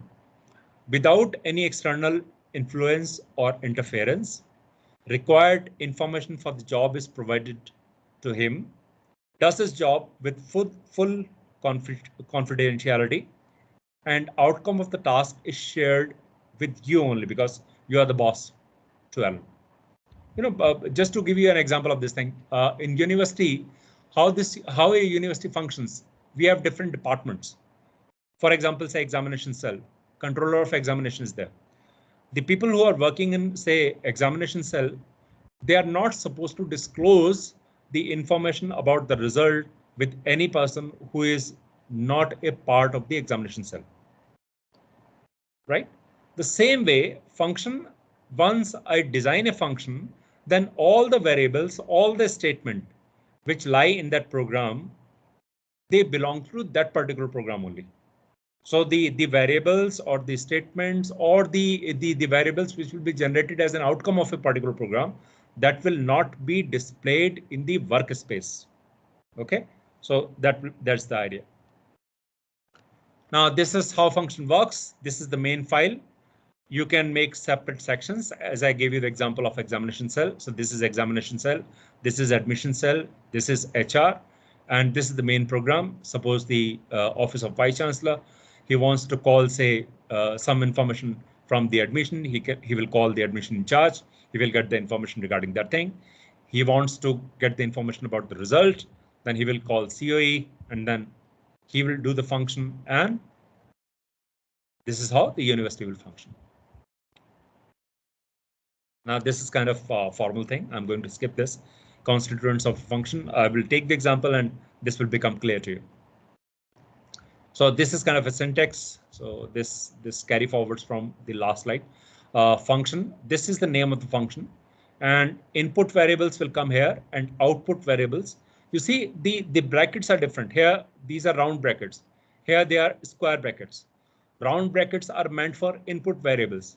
So that means you are making some sort of a channels. You know, you go to a big temple where they make a provision that, OK, from this particular lane, only gents will go. From say another channel, only the females will go. From this particular channel, the person will enter into the temple. From this particular channel, only the exit will be there. OK, so that's exactly what we are trying to do. So for input variables, we are trying to make the channels for input variables, and the output will be coming from here. Now these are different examples. We are going to deal with them in detail in next slides.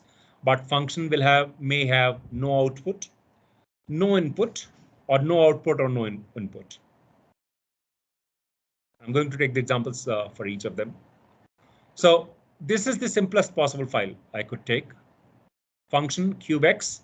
I want to calculate cube x. X is the variable. The value of x will be supplied to the program, and the output will be cube x. So that's exactly I'm doing. So this is a small program. The name of the function will be calc cube, and automatically when you are going to save this thing, MATLAB automatically will suggest that the name of the function file should be calc cube. OK, if these two mismatch, then you will get the error. And when you are saving a script file, then this restriction is not there. OK, as I said, this is a loyal employee. So whatever variables will be there existing in the part of as a function file, nothing will be disclosed outside. Now I call this cube x is equal to calc cube. I put the value 5 here and I get the output, which is 125. Another way of doing this is I put x is equal to 5. Now x is defined as a variable, and then I'm putting this cube x and calc cube x, and that's 125 is the answer. Hey, you can even pass a complicated looking expression also. Then also it will be calculated. Then these are some of the examples. As I said, function with no input, function today date, today's date. So this is the name of the file today date with no input. Here a constant input, radius I'm going to supply. I took the example of calculating area when I'm supplying the radius for a circle. So radius I'm supplying it. So this is the input, a constant input, and this will be the output. Now radius I can put a vector also, 5, 7, 9, 10. So it will give me 4 values corresponding to each value of this radius. Their dot will be there because we are dealing with the vectors now. So this will be vector dot vector. This is the operation which we need to understand. We have to be careful regarding this thing. Now suppose I want to get 2 outputs. So I am making the provision. The area should be displayed and circumference also should be displayed. When I supply the value of the radius corresponding to this, the area of a circle, and simultaneously circumference also. It hardly matters. You can write the circum here or cir here or circ here, CIRC, doesn't matter. For MATLAB, it's a variable only. Now, difference between a script file and a function file. This is kind of important to understand. Function file, this is the function file we have already introduced. I'm going to supply, say here, in this case, 3 input variables, and I will get 1 output.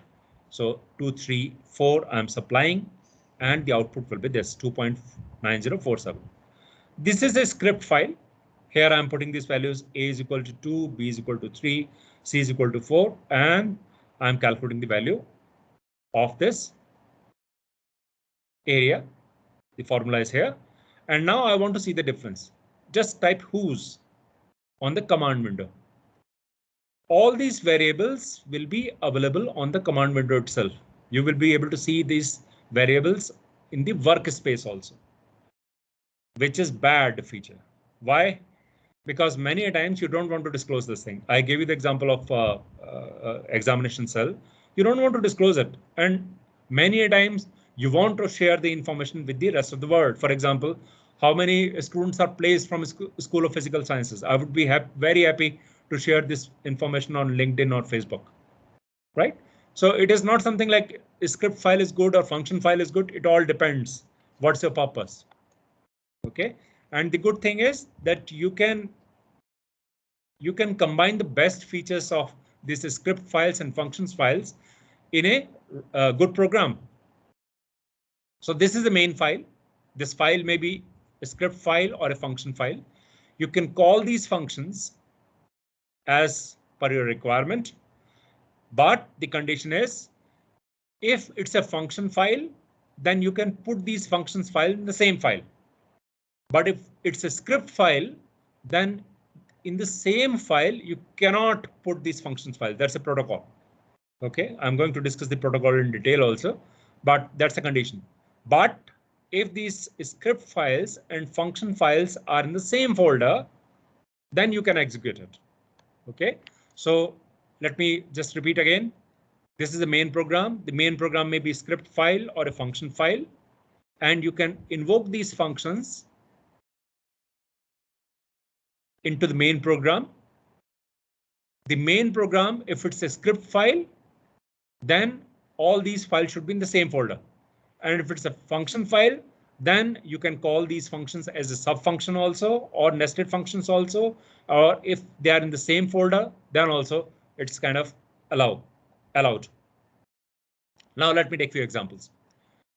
Functions calc sum. I'm providing 3 numbers, x, y, z, and I want to calculate the sum of these numbers. This is function file and this is the script file. OK, and both the files should be in the same folder because here I am calling this calc sum in a script file. Now these are some of the kind of combinations. Somebody wanted to ask something. Jagannathan, should I continue? Yes, sir. OK. Yes, sir. We will take question in the last, sir. Sure.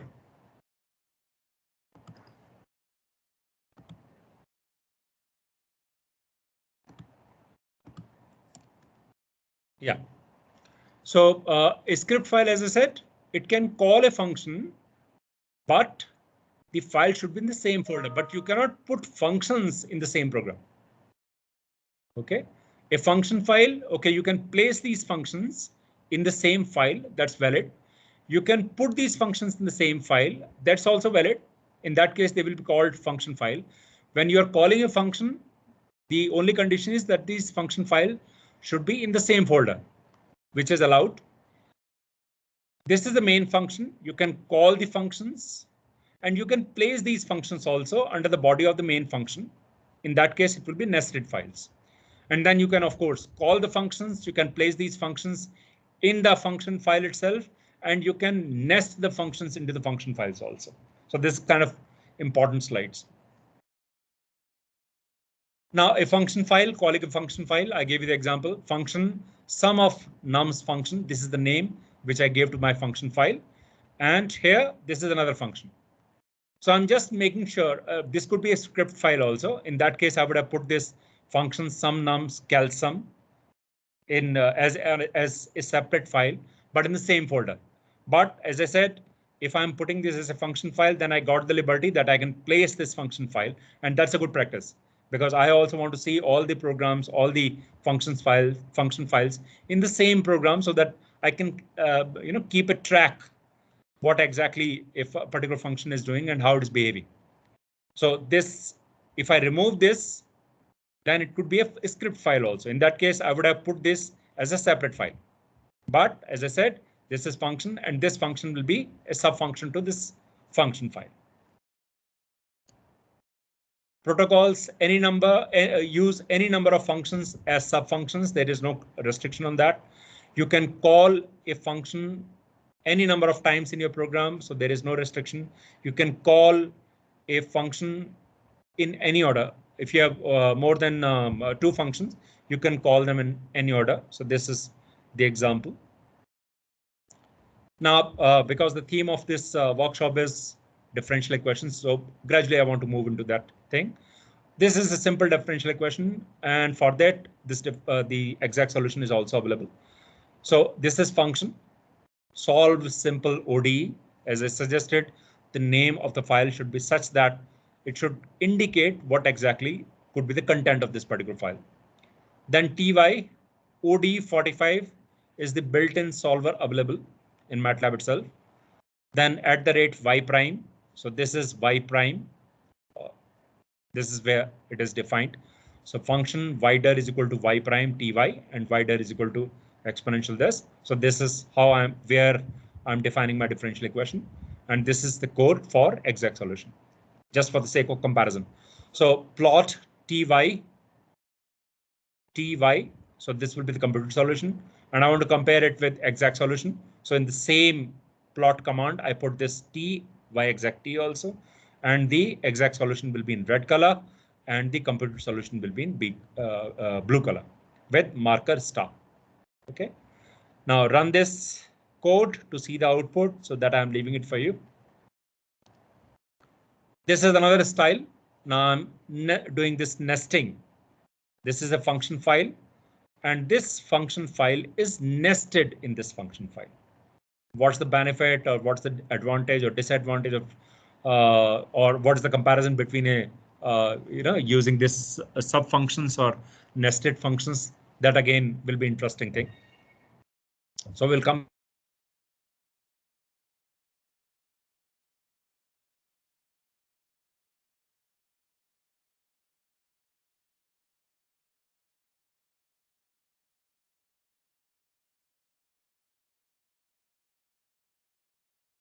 Which will be supplied by the user, and it will be prompted on the screen to give two numbers. You will be given two numbers, and the product and the sum of these two numbers will be displayed as an output.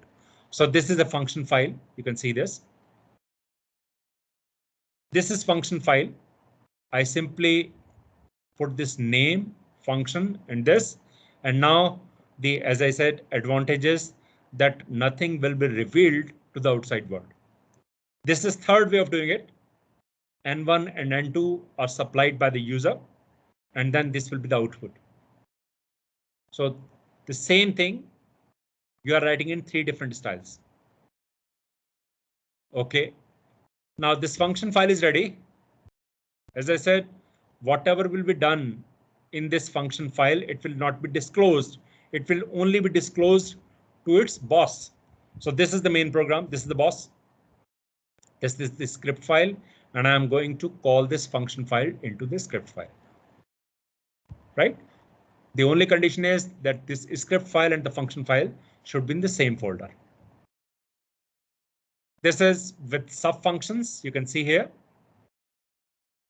Again, two different styles. So this is first sub function where the product is being calculated.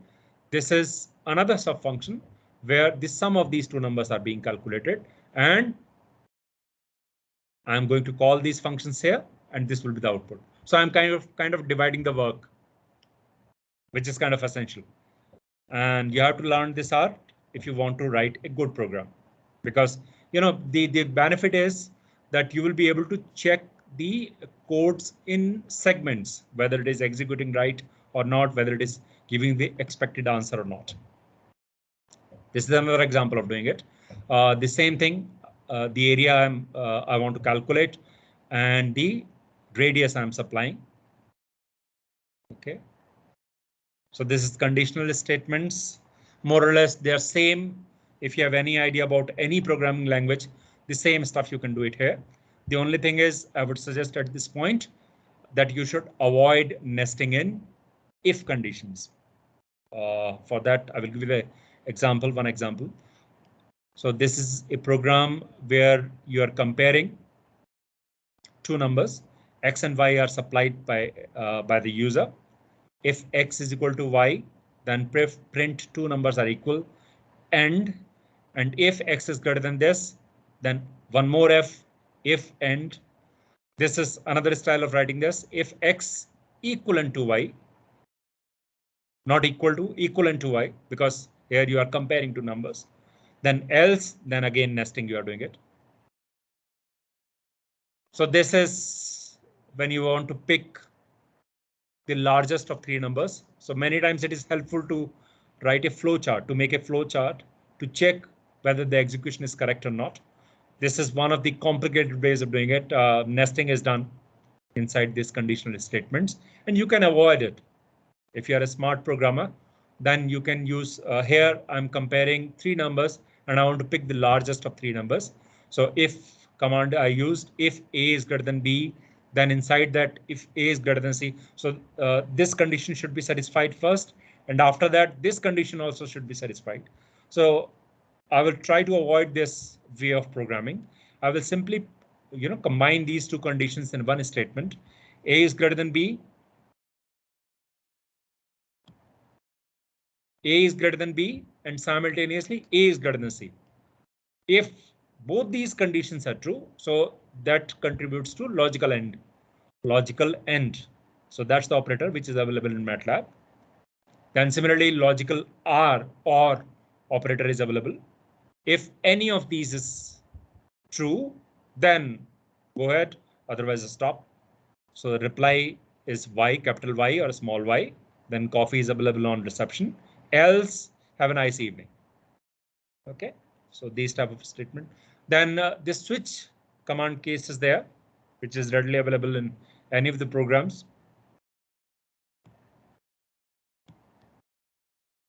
And here it is, menu command is there, which is better than switch command. I wanted to try this program and feel the difference between these two. Looping I'm going to skip because more or less the same stuff which you can use in any programming language. Then initial value problems. This is the simplest problem, in fact, simplest form of any where you can write a differential equation. This is y prime is equal to fty, and this initial condition is given. The beauty of MATLAB is the same syntax you can extend it to solve the system of equations also. Then you can solve a simple higher order differential equation. You can convert it into a set of initial differential equations. This is one of the examples. Van der Pol equation I converted into a system of ordinary initial value problems, and you can use the same program to execute this. System of higher order coupled differential equations also, you can convert them as a system of initial value problems and then solve it. And you can use method of lines, which is a special type of strategy, I would say, where you can convert a partial differential equation again into a system of initial value problems. So the same code which we wrote to solve a simple initial value problem can be extended to deal with all these type of differential equations. So this is the syntax. Ty is the output. Solver, again, depending on the requirement, you have to be kind of careful when you are solving, when you are choosing these solvers. ODE45 is the commonly based solver, which is based on Runge-Kutta method. Now this is simple ODE and simple ways of solving it. One way of doing this is dsolve. This command is available in MATLAB. Then sims is there. You want to solve them symbolically. So ODE45 command, you can invoke it here also. And this is third way of doing it, which we prefer in fact. And you want to see the output in a tabular form. This is second way of writing a program. Here you see y prime, you have defined this. Then ty, ODE45 is the solver. This is where you are calling your differential equation. This is the interval in which you want to solve.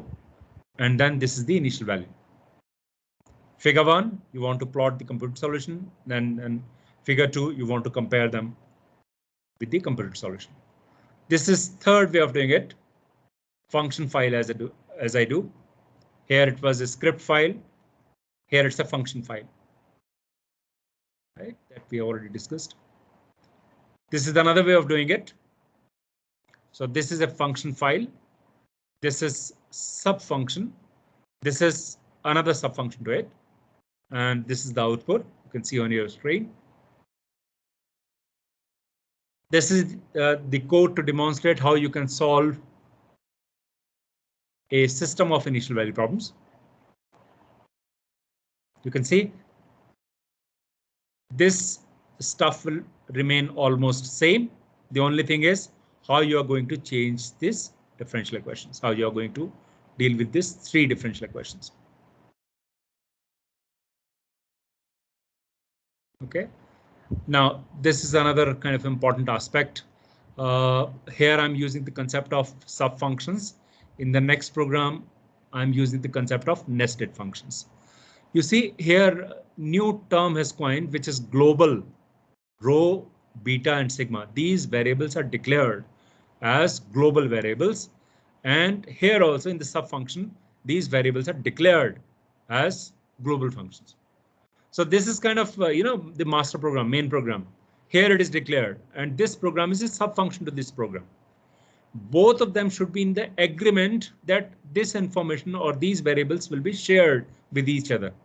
So that's sub function. But because here in this style, this function is nested into this. So here I need not to declare these variables as global variables because this function is nested into this. So automatically these variables will be shared with this function. So that's the main difference between sub functions and nested function. This is Vanderpool. Again, here in place of ODE45, you have to use ODE15S. The reason for this is that these reactions are taking place at two different time scales. Here the scale is 2, 0 to 2, minus 2 to 2, and here the scale is 0 to 1000. So ODE45 will not give you the right answer, or even if it gives you the expected answer, then also it will take unexpectedly very long time.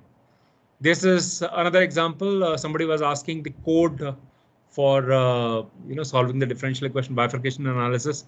I think this will give you an idea.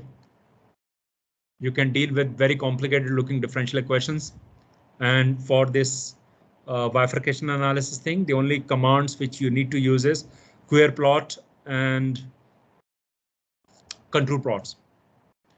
Now, with this, I'm going to end. A caution: MATLAB can put you in fix. Just to prove my point, I want to deal with transcendental equations. Do you have 5 minutes, Jagannathan ji? Yes, sir. We can take question. Sure. I want to solve this transcendental equations. The functions are available. Roots functions available. I hope, sir. I would request that you should continue this in next date, sir.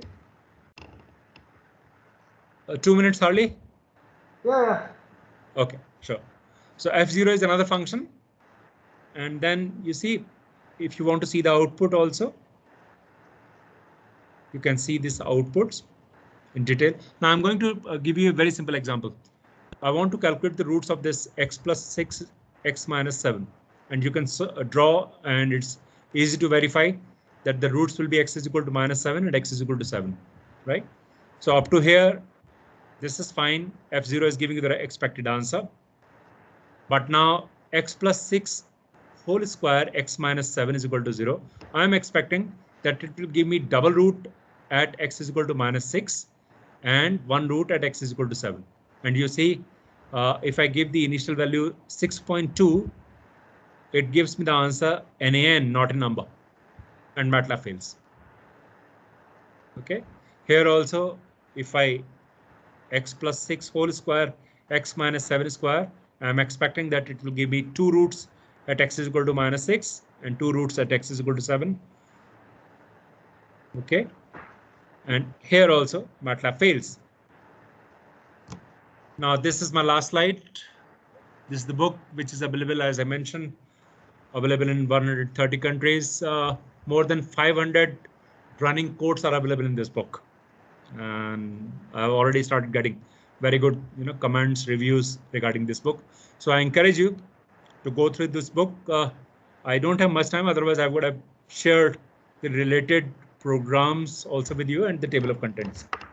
So I think we should conclude with this. Thank you. Yes, sir. Thank you very much, sir. But before concluding, let us invite our participant. It was a big challenge, in fact, to cover all this thing in 1 hour. So I could successfully do it. Please, sir, share your slide. Sure. Yeah. Pooja ma'am, invite the participant for the query.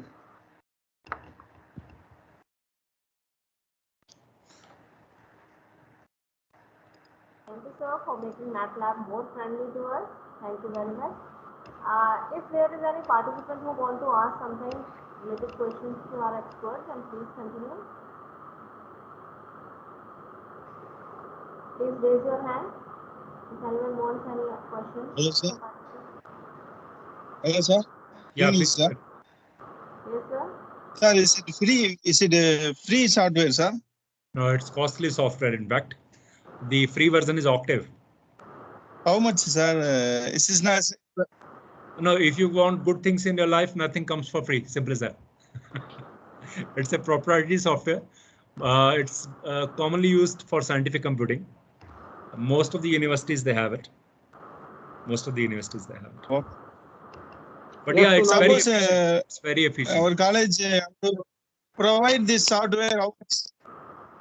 Octave is the free version. Of course, I mean, the most of the features which are available, the basic features, I would say, most of the basic features which are available in MATLAB, they are available in Octave also. You can start with that thing. The syntax is same. Most of the things are same.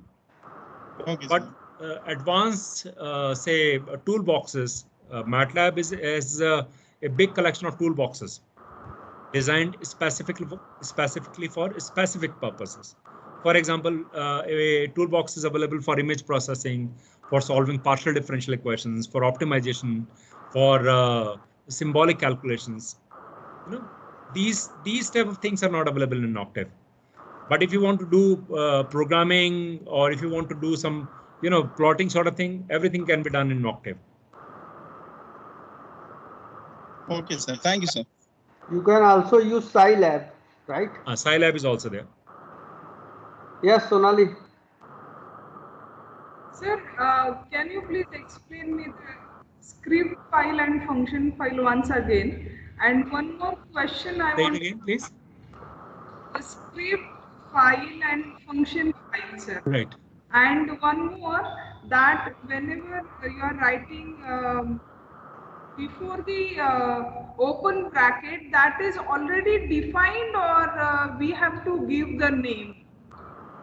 That function. Second question, it's not clear to me. Function is equal to. Right. जो भी हम लिखते हैं sir, और फिर अंदर हम input लिखते हैं ओपन ब्रैकेट में. Right. So whatever that name is there, that is we are writing or inbuilt function होता है MATLAB में? No, the function keyword is built in. That's how MATLAB recognizes that you want to write a function file. Okay. Apart from that, everything is kind of in user's hand. So round bracket means you are making a channel for the input variables to go into the program. Now, in place of round bracket, if you put a square bracket, MATLAB will give you a warning, or it will not execute itself. The program will be kind of, it will not execute. Okay. Then the script file and function file, as I mentioned, for me, the biggest challenge was to cover all this stuff in 1 hour. Normally we cover, a full program on MATLAB in 3 months when we take a class. So this stuff I would have covered in, say, 1 month's time. In the workshop mode also at least a week's time. But as directed by Jogendra sir, I had to cover everything in 1 hour. So a script file is nothing but, in place of writing a program on writing commands on command window, you are putting them in a file where the changes will be easy. The execution will be easy. If you want to change some number, something, then of course commenting you cannot do it on command window. So if you want to share your program with someone else, then it's always a good practice that you should prefer a script file. So it is nothing but, in place of writing commands on command window, you will put these commands into a script file and execute it. Function file is something like you are creating a block, right? And you can test this block as a separate entity also. So I was giving you the example of program organization. So you divide a big task into smaller subtasks, and you check these smaller subtasks by using functions. So that is the biggest advantage of this. Could I answer your question? Okay, thank you, sir. Thank you. Right. And these slides will be shared, hopefully, with the participants. And I would suggest you to, write these codes, run these codes on your own, so that you can get a feel of it. You will not learn swimming unless until you go to the pool. Simple as that. And learning MATLAB is exactly like this. Yes, sir. Thank you, sir. And at the same time, MATLAB allow you to use in browser, right? If you don't have any heavy program, you can use MATLAB in browser. That is the for you. Yes, Pujama. Okay, thank you once again, sir. I Thank hope the you. second day of this activity was very informative and will benefit to you all in your research also. Thank you for joining us. Tomorrow the session will be started at 10 a.m. Thank you. Thank you. Yeah, we may have some pics. Ah. Just ask participant to on their video.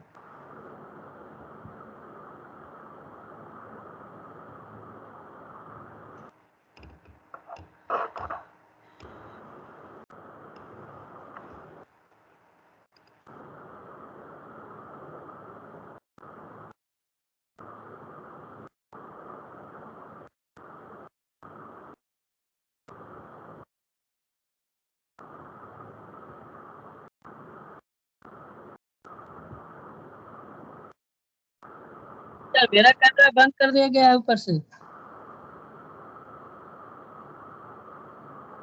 Yes, any doubt, any question? Yes sir, मेरा video बंद कर दिया गया है ऊपर से. Open the my camera. Okay. And no, don't worry, we have enough. We have 3 more days. We will take your picture. Yes sir. Very thank you. Okay, thank you everyone. Thank you very much. Thank you. Thanks for your presence. Thank you.